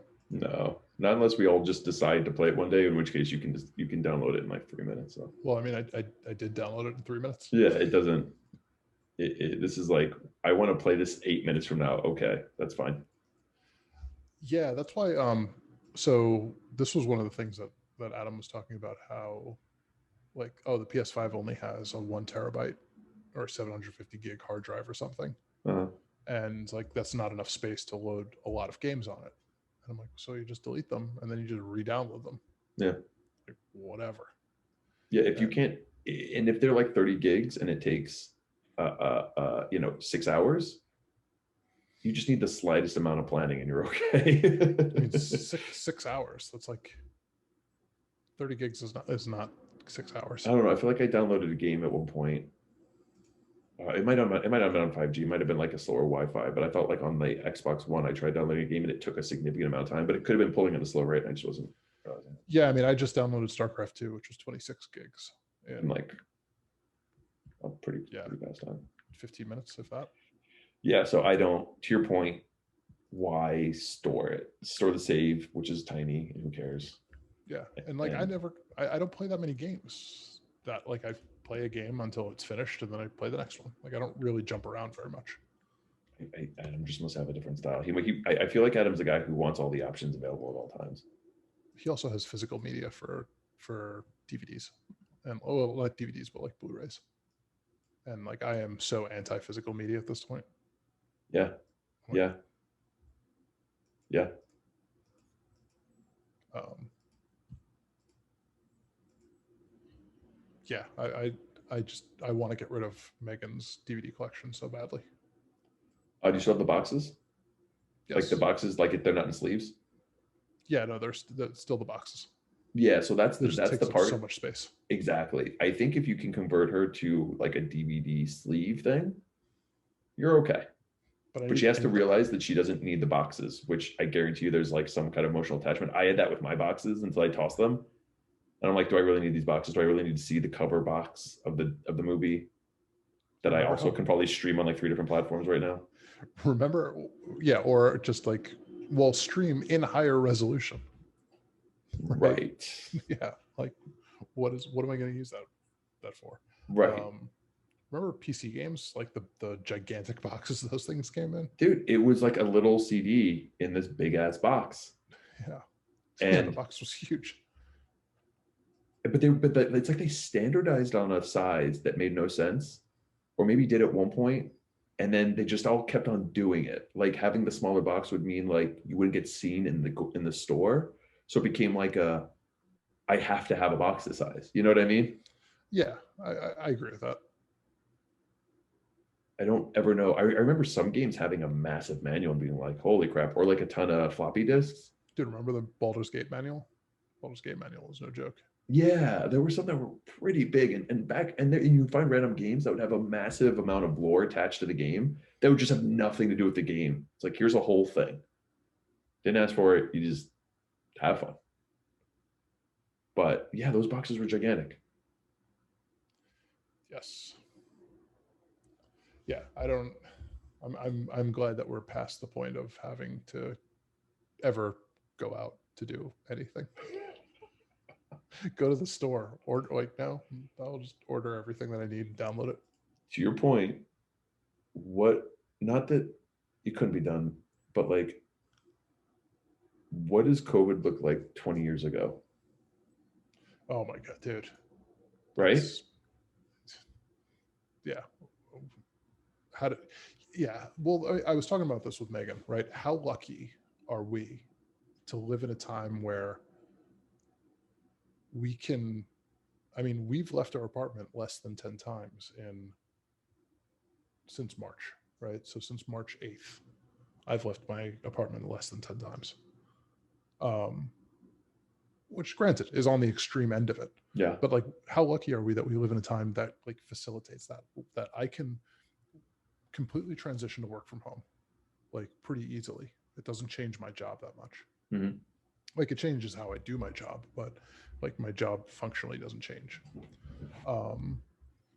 That we can get all of our groceries delivered, that we can get all of like the essential supplies delivered, and we have kind of endless entertainment available like via streaming or downloading games or whatever.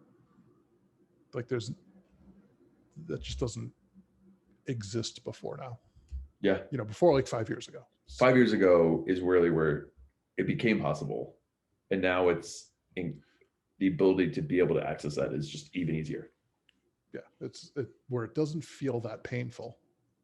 Like, yeah, it sucks, of course, but it's not that bad for me to just not leave.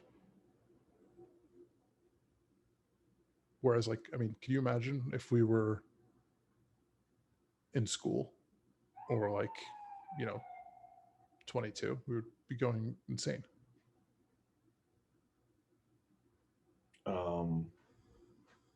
Like FaceTimes weren't a thing. Yeah, Zoom wasn't a thing. It'd be chat rooms. It'd be AOL Yeah, chat rooms. yeah, we'd be on AOL Instant Messenger, Yeah. and we would have our parents pissed at us for tying up the phone line all the time, Yeah. right? Like, Oh God, 'cause COVID pre broadband. Oh yeah. no. Oh no. Yeah. Yeah. where if you're in the middle of the game and your mom picked up the phone and cut your connection out, Yeah. that was it. It's terrible. Right. I don't know. I don't know what you do with a virus like COVID. Everyone just locks down. You know what really happens, dude? Everyone just actually locks down and the thing goes away in like a month. That's what actually happens. Well, yeah, so I was thinking of the exact same thing. There is no internet to provide Yeah, anti-mask conspiracy yeah. theories. Like Every local news station would be like, "We're all staying home for a month. You're all getting a check. Just stay home." And everyone would be like, "Okay, yeah, okay, yeah. Do you work in a grocery store? Then you're not allowed to leave. yeah." That's it. 1 month, we did the math. Yeah. Yeah. Yeah, I mean, but there is historic precedent, right? There's the Spanish flu, right, which kind of ravaged the country. So not necessarily, maybe there was a point of too little information then, Yeah. right? Yeah. To allow it to spread. It was difficult to get information. Whereas like 20 years ago, 30 years ago, 20 years ago, if the major news networks all said, "Hey, dude, news channel 12 News. if News Channel's 12, dude, you would have had all Long Island doing it. You would have. Yeah, exactly. Channel 12 News was like, "Hey guys, we got this thing coming. We're all just gonna stay in our house for a little bit, okay?" Channel 12 News, like New York would have been like, "We're fine." Channel 12 said. Yeah, dude, Channel 12 was fucking trustworthy. It was. I can't imagine what it's. I wonder if it's owned by Sinclair now too, which is that's it. Sinclair Media. Sinclair. Yeah. I don't know if it is, but I know I could not find anyone who didn't like it. It was just this universal, 2012. Like everyone always trusted that. Yeah. My grandparents had Channel 12 News playing 24 hours a day. Like, you go into my grandparents' house and it was either on in the living room or it was on in the kitchen. Like, Dude, they had didn't they have the weather on the 8s? Or was that the Weather Channel? I have no idea. There was some channel that had the forecast on the 8s. Maybe that was the think Weather that. Channel. My guess is that it would have been on the 12. Maybe. Right? Maybe. Yeah, I don't think they needed to do the updated on the weather every 10 minutes. I'm telling you, there was a channel. Maybe it was the Weather Channel, but they did that forecast and it was like a 10-second thing. I mean, the Weather Channel should be nothing but weather forecasts. But like, I'm annoyed that they didn't do it more often. Why? What were you guys doing for the other 9 minutes between the 8s? Yeah, exactly. I don't think a minute. What were you taking a coffee break? Yeah. I remember Channel 12 showing on the TV the school closings for snow. And you were like always like, my school. Yeah, just watching it scroll. Scroll fast, go faster. Now we're going to show you the school closings, and you'd be like, S. Yep. Yeah. Well, it's. I did read something about like how COVID is the end of snow days. Because like there's no reason you can't do remote school anymore. Huh. Like moving forward. Huh.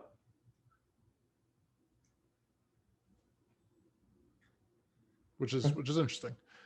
I would still want kids to have snow days.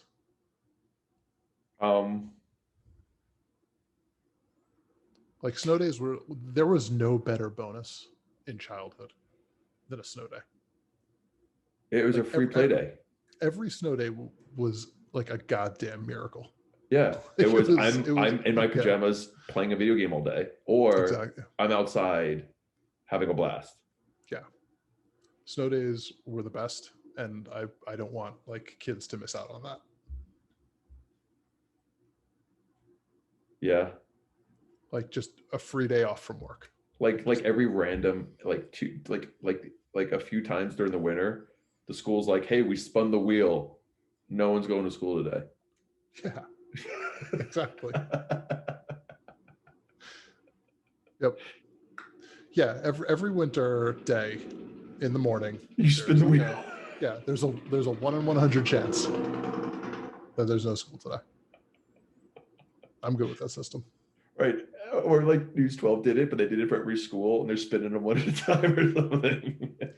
Yeah. I mean, and you're like going to bed the night before and like looking out the window and like, Yeah, like I've seen a little bit. yeah, it's supposed to start soon. Weather on the 8th said it. Weather on the 8th, baby. Yeah. And then Yeah. like the multiple day closures. Oh man. Right. When you were out there at 5 and you started seeing it snowing, you're like, we're going for 2. We're going for 2. We're never going back to school. Yeah. Yeah. Yeah, what Blizzard of '96, man? We were out of school for it was 3 like days. it was so many days. Honestly, it felt like a month. It felt like a month. Yeah. Oh yeah, it was. Yeah, we are never We're never going back to school. This is our world now. This is our life. Yeah. Just making snowmen, making snow forts. I'm learning a lot. I don't see the big problem here. I'm learning a lot. Architecture. Yeah. My snow strategies. forts are going to be much better in a month. Yeah, but I would be depressed if like, okay, well now everybody just get on Zoom so that you can, so that you can learn remotely. Yeah. Do your kids just play video games while they're doing their? Oh, your kids are in school. Well, they do. Gwen has every other. Oh, okay. And I ask how is it? She says the majority of the teachers have adapted. She won't say well, but they've adapted. Yeah, I mean, I can't imagine having to teach children remotely. Like we spend all day on Zoom for the most part. Yeah.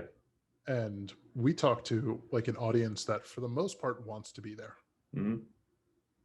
And it's still a pain in the ass. Like it's still hard to communicate via Zoom and like to get what you need to get across via Zoom. It's absolutely a harder medium to teach with. Yeah, I can't imagine how we are making it harder for the kids to learn, for sure. I agree with that. Yeah. Yeah. And teachers who aren't as tech savvy or used to adapting a plan they haven't had to adapt, and like outside of regulations that forced adaptation, you know what I mean? Yeah. Like that's hard.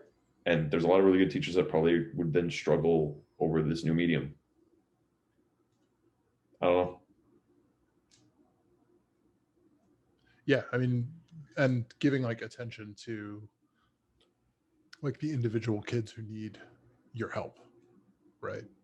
Where like now you have to like go find time outside of class to like give that student that attention, right? Like, because it's not just like, oh, everybody is doing their own work, and like now I can pull this one kid aside to like help them. Well, in theory, you could do that remotely. Yeah, you could do like breakout rooms and stuff. But yeah, like if the software to adapt, I think there's a lot of potential for that. I just don't like the lack of social interaction. Like in my mind, I'm like, you could get way more efficient about this. Like teacher rotation is far easier. Teachers teaching more people, I think, is like, imagine a main teacher teaching the main lesson to like 300 kids, but like sub teachers for every 30 that hyper specialized in like their area while the main teacher was going. Like you could start to do some. You'd have like TAs. Yeah, like you could start to get like, how do you do a 400? How do you hold a 400 person college class where everyone does get attention with like the efficiency there is impressive. Yeah. Right. It does open up the idea of why, like, what I do like about this is, okay, if we were to remove the idea of going to school, doesn't this become like a straight shot into like you can't be like, I don't want my kid on a Zoom with a black kid. Like you can't do that shit. Like what's integration at that point?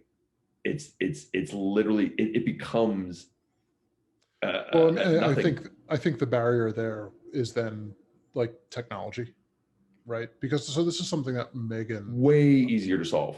yeah, so I mean, this is something that Megan runs into, right? Where like there are a lot of so she's teaching college, and there are a lot of kids who are like connecting to Zoom via phone, right? So they're like looking at her in this tiny little screen, But because they, funding a technology program is a fraction of the cost to any other effort to yeah, bring. like busing, like uh,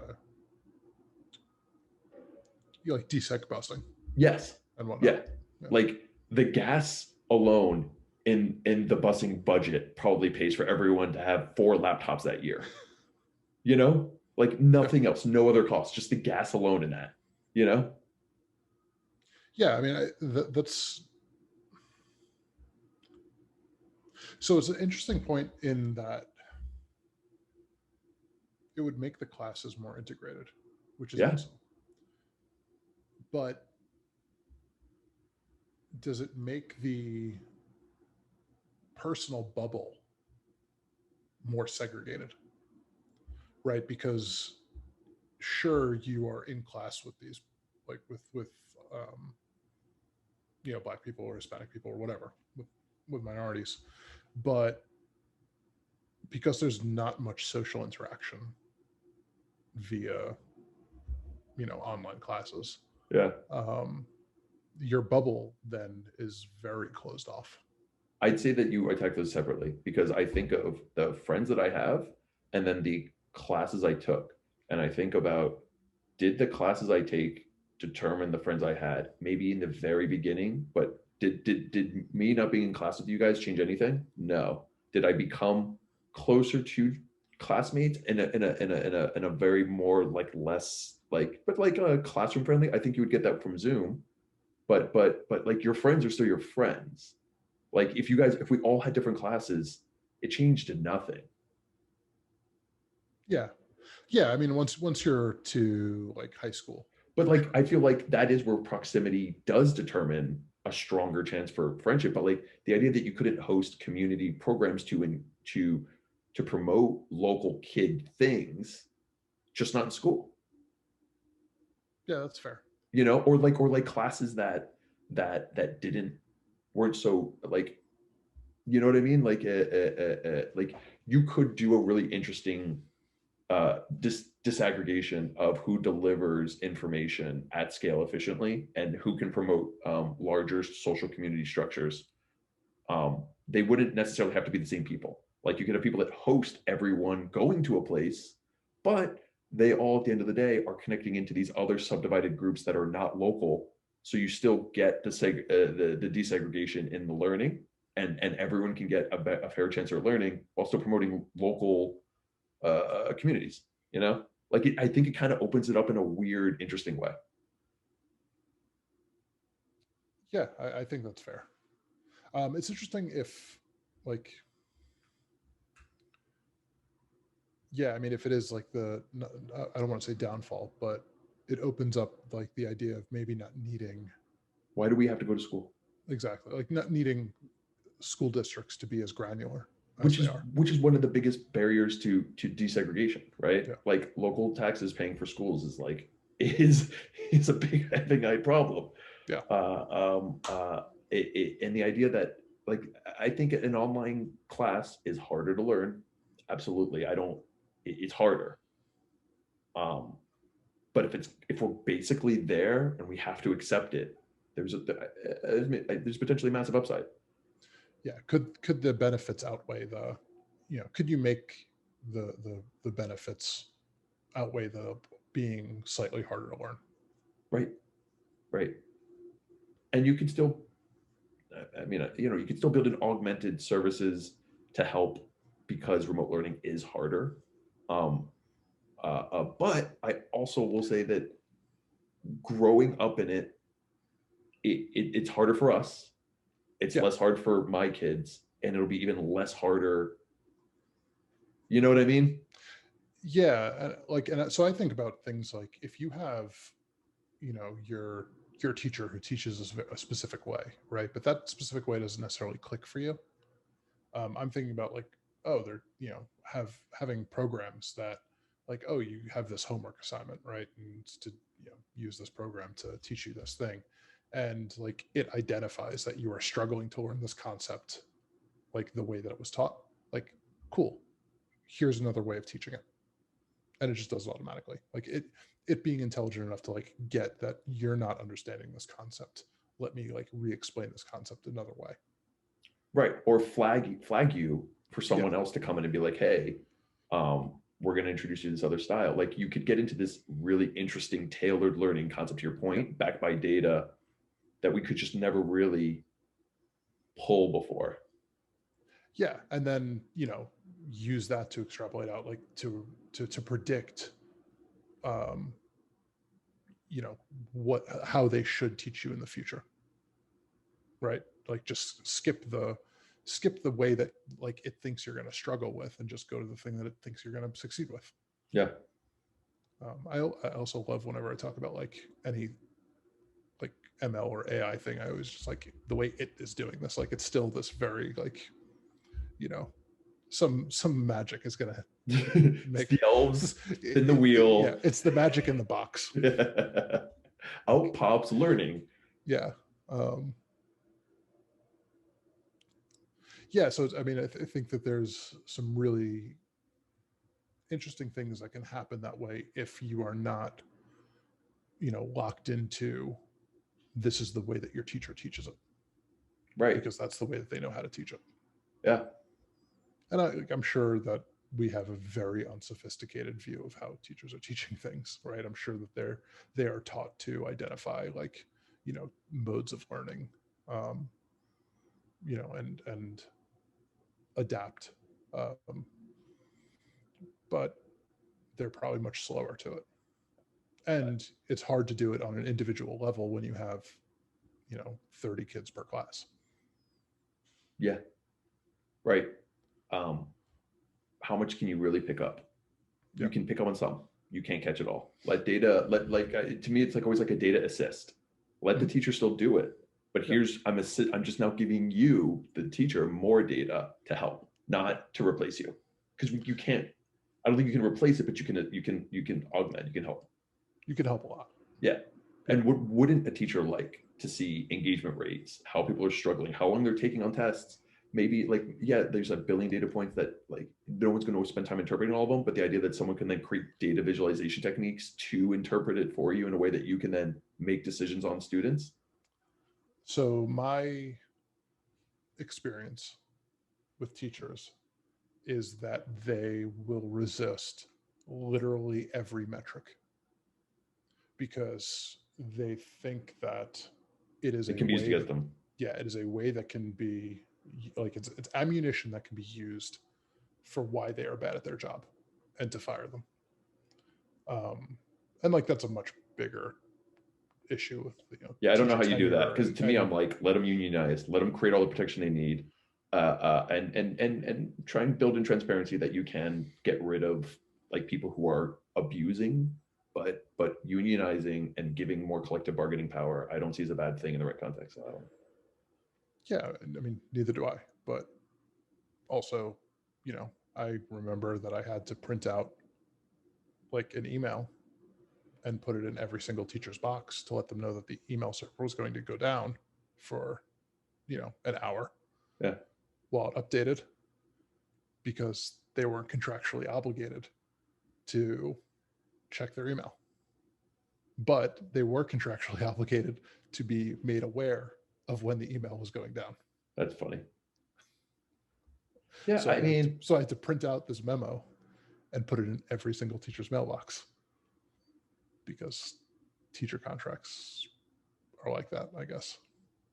I, I'm not going to pretend like I know what you do in those situations. You're right. I'm assuming a lot of good faith, and not taking into account how much bad faith can hurt that kind of stuff. But yeah, I would hope that that would be one of those. someone is really trying to abuse power, and the majority of the people in that community, in that, you know, union would be like, this is a bit much. Like, Yeah, I mean, I was just answering like I think you had asked like, you know, what teacher wouldn't want to have more data, right? oh yeah, yeah, yeah, fair enough, And fair that enough. like that's what I was addressing You're is playing like, the like, oh, this is an end run around justifying firing me. yeah. Yeah. Um, Yeah.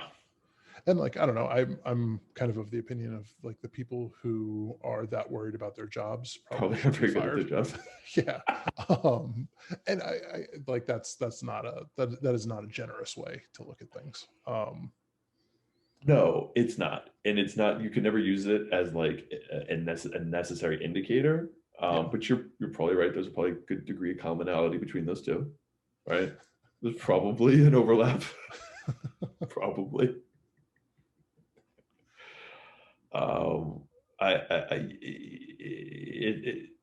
I couldn't even imagine that. How what it would take to reform teachers to look at like data assisted tools and look at pass fail being far less, because you could, in my head, teachers are saying, I don't want to teach the test, and you're forcing me to teach them the wrong things, and I think there's a lot of truth in that, like, and you're gonna miss, like, wasn't there a big thing of like, oh, there's a rating, but if the kid doesn't progress well enough, but like there are these use cases they were worried about where they could appear to be much worse teacher than they really were. Yeah. You would solve all of those with this So, data. yeah, I mean, well, so You know what I mean? there was like when Megan was teaching and they did like their baseline testing, right, Yeah. of students at the beginning of the year, there was like this unspoken or like sometimes explicitly spoken rule of like you are a very generous grader like when you're baselining in the extreme, like or sorry, I got that backwards. So you are a very strict grader when you're baselining, and you are a very generous grader at the end of the year, Right. right? To show this huge amount of improvement. Right. Which is like, what is the point if Yeah. you could, in theory, have a kid improve, which has not changed based off of that methodology? Yes.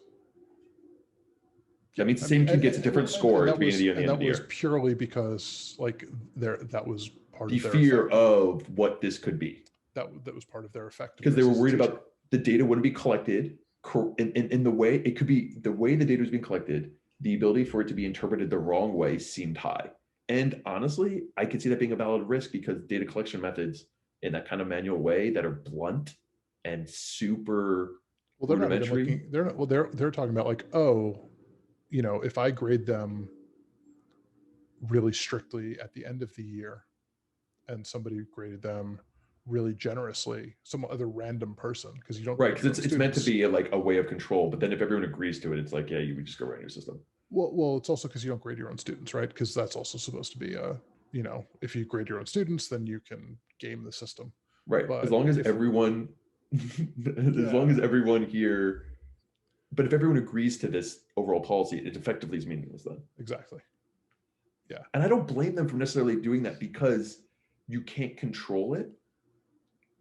And it is so subjective. Like, you would need, for that system to work, you would need 20 people to grade the kid in the beginning and 20 to Yes. grade the kid at the end. Yeah.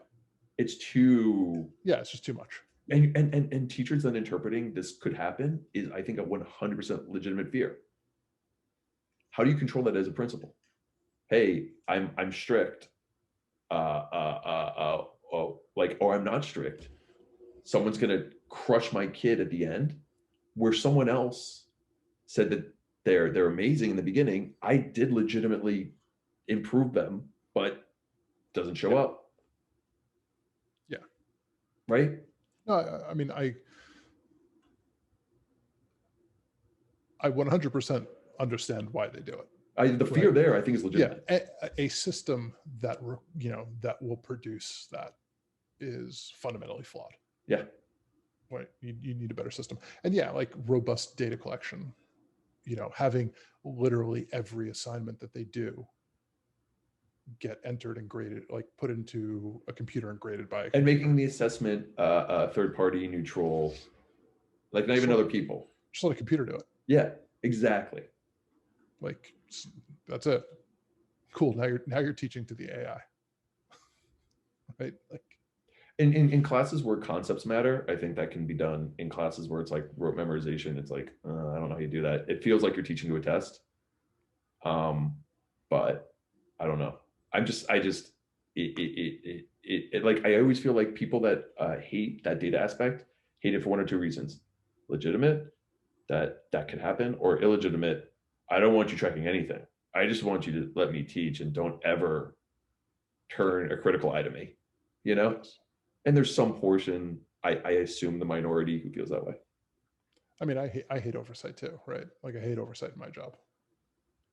Yeah. I mean, do you want somebody going into Salesforce for every deal that you have and like inspecting your deal to make sure that you've done all the right things? Like, But I want someone to be like, hey, you're not closing, and me being like, having the ability to defend myself because every company is unique, but in the aggregate, I should be closing. And if yeah. I'm not, there could be a bigger problem that we should take into account. But it shouldn't be like a non-critical eye because there's too many variables. Oh yeah. I'm not saying that. Yeah, like you don't want no oversight. Yeah. Yeah. I don't want no oversight, but I don't want, I understand the impulse or the, you know, the desire not to have everything you do Yeah, like the or TPS feel like reports. everything you No do. one wants to Yeah. live in office space or whatever. Yeah. You don't want to be under a microscope, right? You don't want to feel like you're being micromanaged by a fucking computer.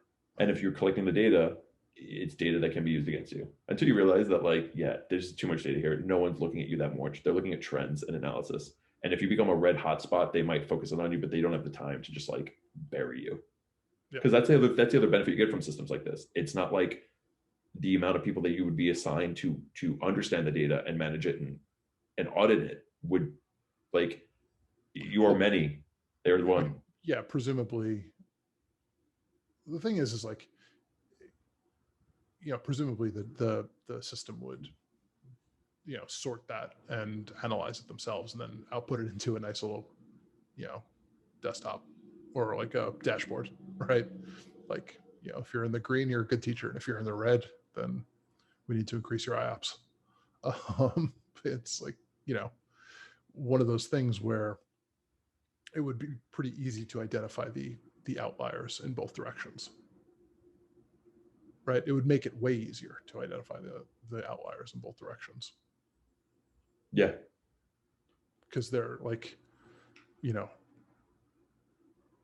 what are the, like, if there are if there are a ton of data points, then it's much harder to like argue for extenuating circumstances as to why your kids did poorly, right? Yeah, you can start to account for more and more and more and build a Yeah. control. Yeah. And you do things like, oh, this subset of kids who are in your class failed or didn't improve, but in all of their other classes did improve. Yeah. Like we can correlate data against. Or we've grabbed 300 sets of kids in a similar socioeconomic background Yeah. with similar distribution, and you're at the bottom. Now someone has to be at the bottom, but you're it. Yeah. Like, sorry, like we've measured for control in a reasonable way. There's something off here. Yeah. Yeah. And I get people, resisting that. But I think overall it would improve things dramatically. Yeah, especially if they then said, "Hey, you're underscoring where we want you to be. Here's like a bunch of things that we want to work with you on to help improve these things, and we're going to help augment you in the meantime." Yeah. And we're going to show you things, and you're going to have to be agreeable to training, and we're going to bring in these people, and we're going to show how the scores help when these types of methods are like. You could do so much in theory. Yeah, here is what these indicate. Like here, are what these numbers indicate. Yeah. Here's what these numbers lagging like this indicate the reasons why they are lagging, Right. right? Because you have a robust enough amount of data. Yeah. Fucking put IoT sensors on all the kids. Chorus AI in the classrooms track every time they're every kid who's speaking. Yeah. I mean, it's like that's not actually that far fetched, right? Like that's not a bad idea. That's a very like rudimentary, like I have Yeah. transcripts. Yeah. Not that kids would ever go back and play things, but kids might go back and search things. Making it indexable for kids to be like, what did she say today? I could search on the word and then play like a 30 seconds around it. Yeah. Not the worst. Nope. That's You know, it's a pretty good idea. Let's start a startup. Start a startup. Yeah. I mean, the idea Yeah. that education doesn't need to go through reform is ridiculous. The question is, when does the boom happen? I mean, this is a pretty good transition moment. Yeah, well, I thought this was also a good transition moment for universal healthcare, and look where that's fucking going. So you know what? There's a lot of. No, universal healthcare is going to happen. I hope it does. I don't. Yeah, I mean, it is. It is inevitable. Like,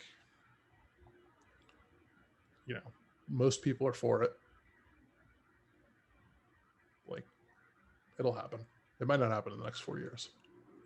Like, it definitely isn't going to happen in the next 4 You years. think we're gonna? You think like I think we will take the public is like adopted in like a meaningful way to like where it's like marijuana. We're like, hey, look, the public is getting on this side. Nobody is having the conversation about whether or not healthcare is a privilege or a right anymore. Oh, thank fucking Christ! Really? That's like not. They haven't like beaten that back. Yeah, that is not a. Nobody believes that you should not have healthcare. Like, you know, now where they're saying the difference is like, how do we pay for it, or how do we determine how everybody gets healthcare? But as Paco said, those are buying signs. You're bought in. You want it. Now you just got to figure out. You know, everybody's saying like the uninsured, we should figure out a way how to get them insurance. Right? Nobody's saying that they don't deserve to have healthcare. I mean, I'm sure some people are saying that. The overall majority is on the other side. Yeah. It's no longer a conversation about a privilege or a right. Like, everybody knows that you should have healthcare. You know, now the fear is that, you know, universal healthcare will take away their private insurance that they really like and lead to rationing healthcare, right? Yeah. The thing is, we already ration healthcare. We just ration it against the poor. Yeah. Like, you know, that the underbelly is you don't like your premium pass into healthcare being taken away. You don't like your quick pass or whatever. Yeah. Fast pass. Yeah, exactly. You went to Disney and you've had a fast pass and we're like, hey, we want these other people to ride too. You're like, but I like going to the front all the time, always. Yeah. Because I mean, like, they're not wrong, right? Like, there will be healthcare rationing to some extent. Like, there is only a limited supply of funds. There is only a limited supply of doctors. And yeah, I mean, at the absolute, you know, limit of it, sure, somebody who is, you know, you might have to wait 3 months to have some surgery that's not absolutely critical. Right, non-life-threatening. Yeah. Instead of 2-3 weeks maybe that you could have gotten. Yeah. Well, the thing is too, like, people are crazy about timelines in the United States about doctors, right? Like, have you tried to make appointments with specialists? Like, that shit's booked out 2 months, 3 months anyway. Yeah. You know, like the idea that like the surgery that you just absolutely need to have right now, the fact that it could be 3 months is crazy. It's like, have you booked surgery? Like, if your life is in danger, you're not waiting 3 months. They just do it. But if it's not, yeah, it's 3 months.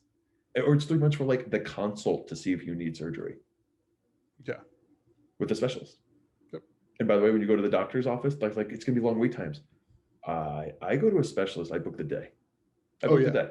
Like, Yeah. what is the world that you're living in? Do you think that because you go to like a pediatrician for your kid and you get seen within like a half hour, that is the same as going to like this specialist that you get to play these games with? You're like, oh, my appointment's at 2. I'll get there at 1:45 and I'll be there until 6. I'm like, that's Yeah. If my appointment isn't before like 9 a.m., I'm assuming the doctor's like an hour and a half behind. yeah, and right. Like if they open the office at 9 and you have a 9:05, they're like, we're running an hour late. I'm like, oh, are you now? You're running, okay. Yeah. And I mean, honestly, I've been like the emergency that they've had to squeeze in. Right. So I get it. Yeah, Right. no, Like, it's not intentional, yeah. but they can't not book out their schedule because they need to bill. Yeah. They need to make sure that if it wasn't an emergency that day, they do collect that revenue. Yes. Like they're in a bad position. Um, it's a lot of its appearance. Like I would rather book an appointment 3.5 months out or 4 months out, knowing that when I showed up I'd be seen within 5 minutes, than booking an appointment 3 months out, unless it was super critical. You know what I mean? Yeah. Like there's a lot of trade-offs that people don't realize that they've never had. And to your point, like it's a privilege to get premium healthcare right now. The fact that we would have to share some of that so other people just get healthcare, it's like, you just don't want to wait a little longer. All right. I, and then there's the argument for preventative healthcare. There's a massive savings if we can give access to preventative healthcare that we shy against. It's not an there are positive benefits that I doubt eliminate the negative, but they offset it some too. Yeah. I mean, the thing is, like, this is a solved problem. Like, every other country solved it. Yeah, Like, we didn't. and we're not. And then somehow the mentality, because, well, if it could have been solved, it would have been. It's like there is a portion of truth to that, but it is not. That can't just be how you look at the goddamn world. Yeah.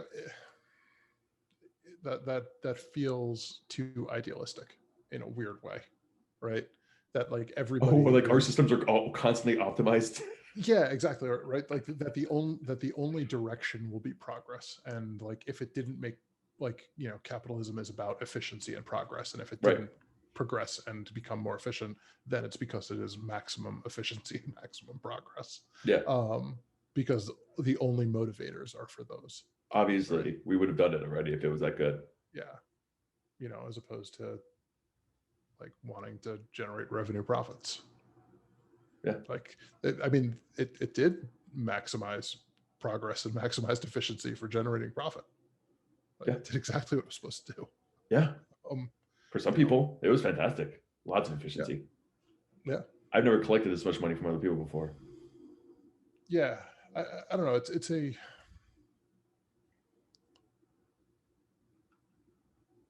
I get annoyed at people who I know have like the shitty end of the premium healthcare, right? Like you have the shitty health insurance, like the real shitty health insurance, and you're mad about other people not like maybe getting it for free. Because like I have amazing health insurance. Like I don't pay for anything ever. Like in network added, like I've never paid a dime out of pocket, at my current job. So like my health insurance would get worse for sure. Yeah. Yours gets strictly worse. Yeah. Like it's just, it can never be, can't be better than it is right now. No. Right? Like I have like my out-of-pocket costs are zero. Yeah, they pay your premium and then they give you a stipend for the or whatever you want to call it, for the deductible. So it's a high deductible plan where they fully fund an HSA. Yeah, to cover to cover the cost of the deductible. What? Okay. Cool. You can't win better. Yeah. So like I will get worse. But like I'm okay with me getting worse if like the aggregate gets much better. Yeah. And by worse, we don't mean you die. We mean there could be some incremental tax revenue to you. Absolutely. You'd make a little less. I will pay higher taxes and I will have probably slightly worse healthcare. And yeah, like as in like queue times to see doctors, Yeah, whatever other like general things that would happen when you kind of flatten it all out. yeah. I because I am at like the you know almost at the top, right? Like I'm sure Yeah, there are people who like, oh, I'm just gonna fly to the Mayo Clinic to get yeah, this sure. done, right? Like, yeah.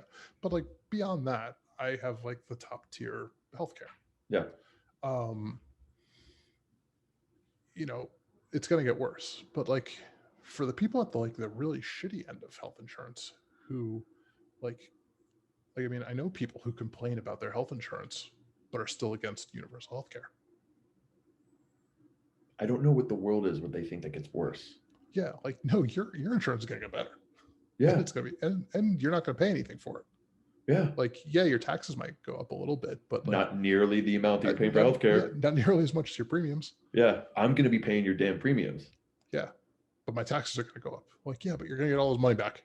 but my taxes went up. I hate taxes going up. It's like, I don't know what to do right now. It's hurting my head. Yeah, Yeah. I mean, my mom got married so she could get health insurance. and she's against universal health. And she's against universal health care. I'm like, you are the prime example of why you need why we need universal health care. Like you married someone just Yeah, so you could have insurance. yeah. Like that's crazy. But and they don't even have great insurance, mediocre insurance. Yeah, does everyone think that when they get that really sick thing, it's going to be like the shows where they see the doctor who's the brilliant genius that only could have gotten in America and under art, like, and then they translate that to that person only exists because of our system. Like, is there like this like multi-hop thing that they play out in their head, or like everyone's like House, you know, and House wouldn't go to Canada, so I want House, so we Yeah, need this. Like, is that it? except in real life, House is like Nigerian or Indian. Yeah, And like you probably don't like your racist ass probably is going to ask for the subpar white doctor. right, right. Um, yeah, I don't know. I mean, yes, everybody thinks that they have the best doctors. Like you know they have the top surgeon or they have like whatever it is. Right. Everybody thinks that.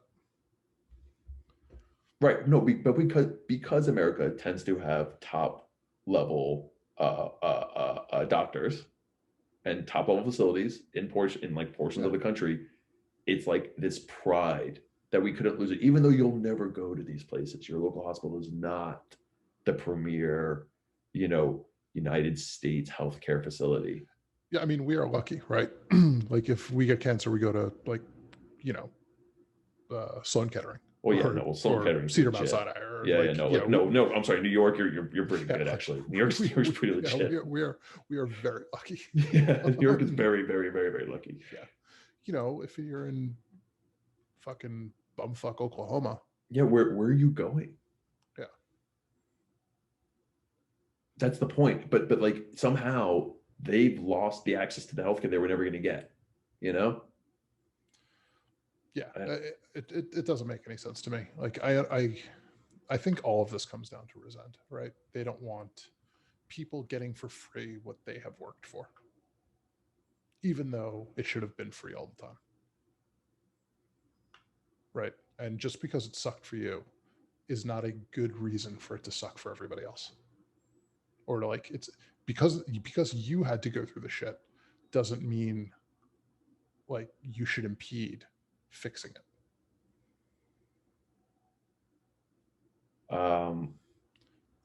I can't tell which, like, that feels like chicken and egg. I feel like I get that thought, but then I also get the other thought of I some part of me recognizes I am in a state of having power I don't earn, but I want to keep it. And the way I justify it is by saying everyone could have this if they wanted it. I feel like these two thoughts, I don't know Well, what I mean, people firmly believe that those who are uninsured just don't work hard enough to have insurance. right. So so one is I'm justifying the subconscious maybe feeling of I did earn this and anyone else could have it, therefore I shouldn't feel bad. I feel like what is the does that fuel the second thought of what you just said with people shouldn't get something for free? Like, is one of those the origin of the other?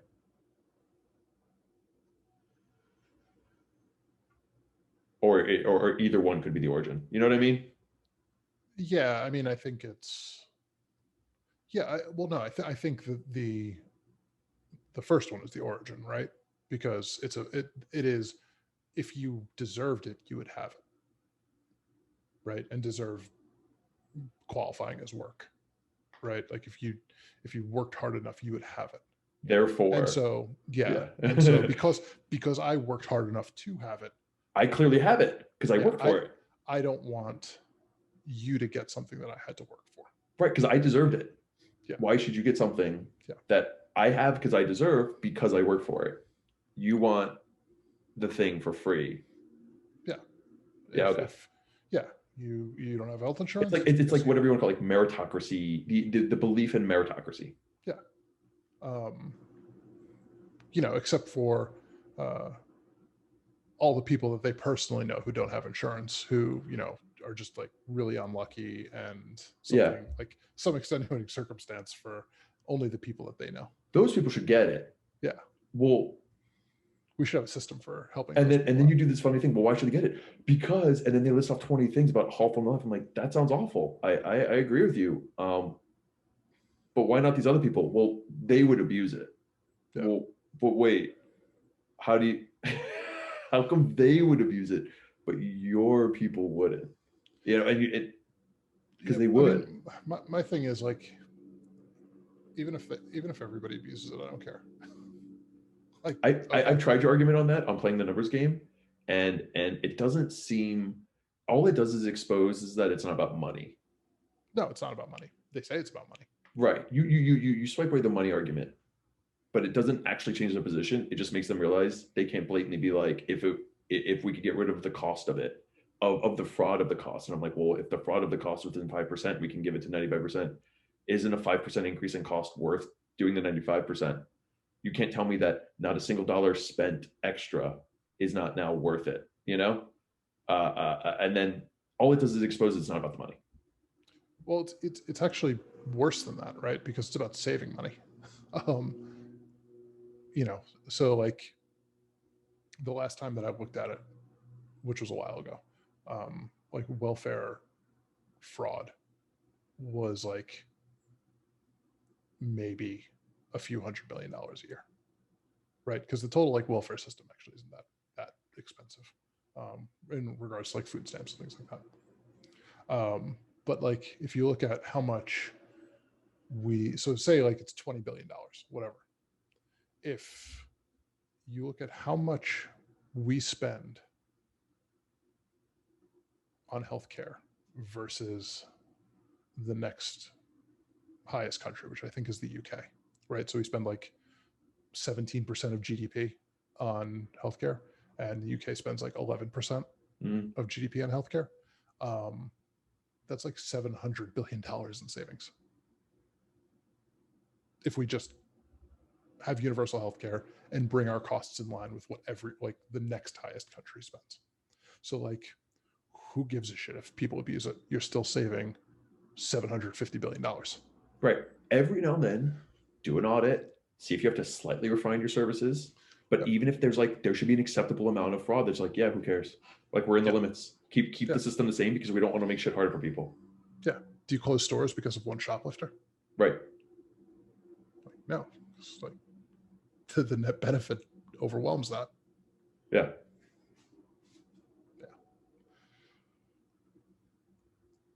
It's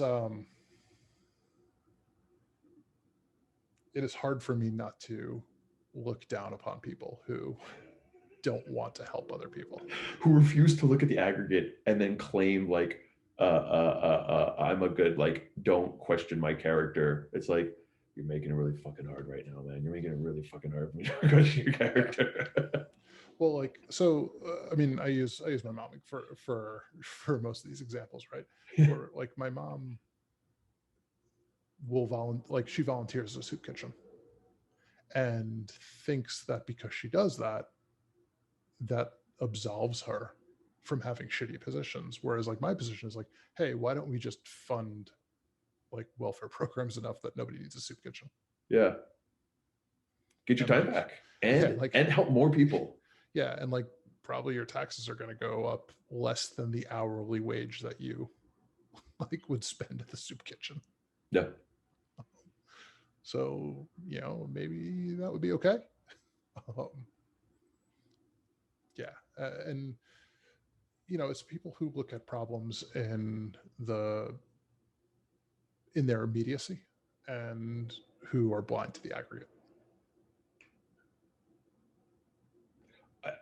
Everyone I've seen do that can't understand problems in the aggregate because they fall for the trap of every individual is responsible for themselves, and if they can't get past that, they think the aggregate it just becomes an excuse for the individual.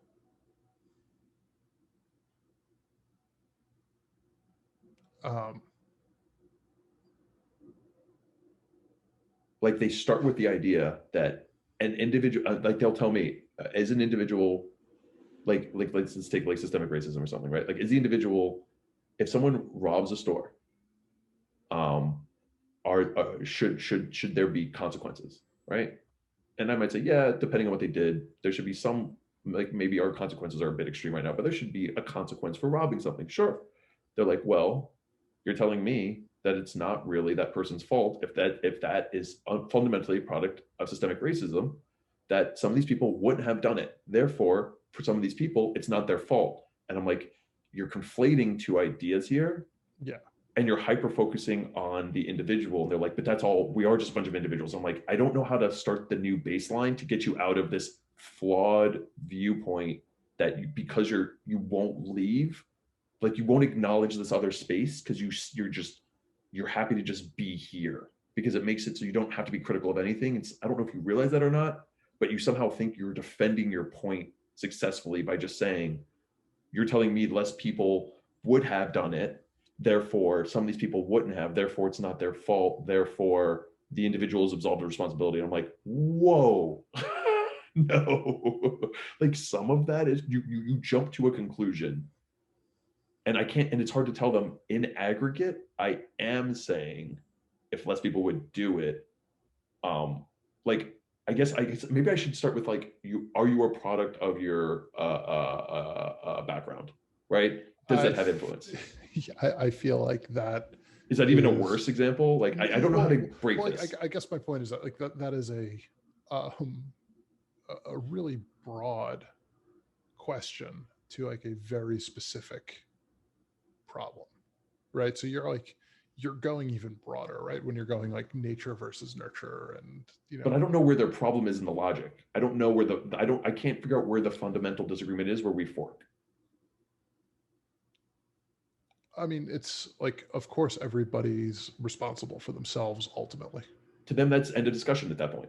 Like I don't know how to break them from how that's different than what I'm saying. However, there are large influences, right? And like nobody's advocating that, you know, somebody has a, no sentence for robbery. What we're advocating for is mitigating the circumstances that led to, this population having a higher incidence of criminality. Right. Right. I don't understand where the like, where the gap is there. Like I don't understand what they don't understand about it. Right. If you are in a socioeconomic position that limits opportunity significantly, doesn't eliminate opportunity. Like, of course, opportunity to some extent does exist. Everybody can work hard to get out of it. Right. However, the opportunity is limited, right? And I think that they would agree that it is substantially easier to succeed if you are from Shoreham-Wading River than it is if you are from the South Bronx, right? If they didn't agree with that, why would they buy a house in Shoreham-Wading River, which is one of the most expensive school districts? Right. right? Like they do implicitly agree with that statement. Like they live there because it gives their kids the best opportunity to succeed. Right. If it didn't improve it, why would you spend all this extra money? Right. Yeah, It exactly. it all but So it's like they hit that, but then they say because people can succeed, because people still can, and we see like they get propped up like, hey, look, this person came from nothing, but like the story, right? yeah, Because someone can, it's Ben Carson, right? therefore it's possible, therefore really anyone could. Because you can, anyone could, therefore because they're not. Well, I would just put it as, wouldn't we want those kids to have the same opportunity and privilege that your kids do because you could afford to put them in the best school? And then they And would, and if you don't want them to have the privilege and opportunity, like, that's a position, right? no one Like, takes that position. I yeah, think they say, what I want them to have it. I'm already paying for my kid to have it. I don't want to pay for their kid to have it. no, so, well, then somebody has to. Like, Maybe then their parents should have thought of that. They'll just go back a generation. Maybe their parents should have thought of that before they had kids. It's like, dude, that doesn't like feel that's on their very, parents. It's like, yeah, why do you think their feel very parents were in fair. that situation? Like, are we Yeah, going to play the same exact game again? But they yeah. I mean, will. I think showing them that they are giving privilege and opportunity to their kids that other people don't have is a good starting place. Like, getting them to acknowledge that, because it's Right. probably something that they don't really think about. Well, they know, they agree with, they don't think of it that way. Yeah, well, it's just something that they've never really analyzed in that context. Right. Right. They've never analyzed that, like, you know, yes, I want my kids to go to the best school. Like, why? So they have the most opportunity. But what does that mean? It means that they have opportunities other kids don't have. Right. Yeah. Right. Because if they did, you would live in a cheaper school district. Right. Right. It is interesting to flip to say, do you agree that your kid should have more opportunity? Um, why does your kid deserve more opportunity than another person's kid? Yeah. They will then immediately go to responsibility of the parent, but I'll say, okay, so the parents aren't alive. Like, take the parents out of the equation. Not that they even matter. Or beyond that, right? What about the next generation? Right? Right. You have a whole bunch of kids who have diminished opportunity, that we now agree on. We agree that they have diminished opportunity. Right. So their kids will also have diminished opportunity, and you're expecting them to break the cycle and be the ones to get their kids out of it. But you're not going to give them the equal opportunity to get them out of it. Right. You got put here. You don't have to do the same work they have to, but it's on them. Yeah. Yeah. There's always and there does tend to be a breakdown in conversation where they want to divert the subject or go off somewhere else or just like shut it down. Cause it's like, you're right. When you get to these levels, like it's uncomfortable, right? Yeah, because yeah. the thing that you are going to wind up admitting to yourself, at least, is like, oh no, I don't want things to be equal. Right. Right. I don't want opportunity to be equal. But I'm a good person, so I couldn't possibly think that. Yeah. I want to be able to pay so that my kids have increased opportunity. I want to be able to, leverage my wealth or my position to give my kids chances that nobody else can have. And that's my right as American. And if other parents choose not to do that, that's on them. That's that's the line. And like, if they get to that position, like, okay, that is a position to take. Like, at least that is getting to the crux of it. Right. We're not obfuscating anymore. Right. And I can do a bunch of subtle jabs at what that implies for as you as a person. Well, I mean, now we can talk about the ethics of that, right, of that position. Now that this is your stance, you decided. But at least we're talking about the same thing now. Right. I don't know. I don't really have these conversations anymore. I am isolated in a bubble of people who broadly agree with me. And I don't have like these conversations with my family anymore. Probably in the same way that you have these conversations with like your cousins and whatnot. I can't come to them in a setting, especially with COVID, that gives the opportunity to have an honest discussion. You can't. I'd have to be like, we're going to be talking for the next 2 hours. You're going to want to talk about this. We're not going to have distractions, and yeah, and you can't have an audience. You can't do it on Facebook. Can't do it on an audience, right? It has to be like me and you're going to talk. We're going to have a couple hours. We're not going to be distracted, and you're actually going to want to have a discussion. You're not going to be like, I don't like where this, like, you're not, you know what I mean? Like that environment, it just, when you can get it, you're in a car trip with someone, like they can't go anywhere. If they're okay talking politics, like you can, I've had those kind of discussions with like Gopal where it's like I have to explain the logic behind the things. It's like he knows these things exist, but it's like it's clear he couldn't defend proving them or understand. You know what I mean? Yeah. Because he thought through. I don't blame him. Like if you don't spend time on it, you don't know it. It's not like you should just be able to infer it just on the fly from knowing the concept, right? Without like seeing how systems happen, but like it or propagate, but like if you don't understand it, then you also can't, you're susceptible to the very 101 level, like tactic of the right to hyper focus on individuality.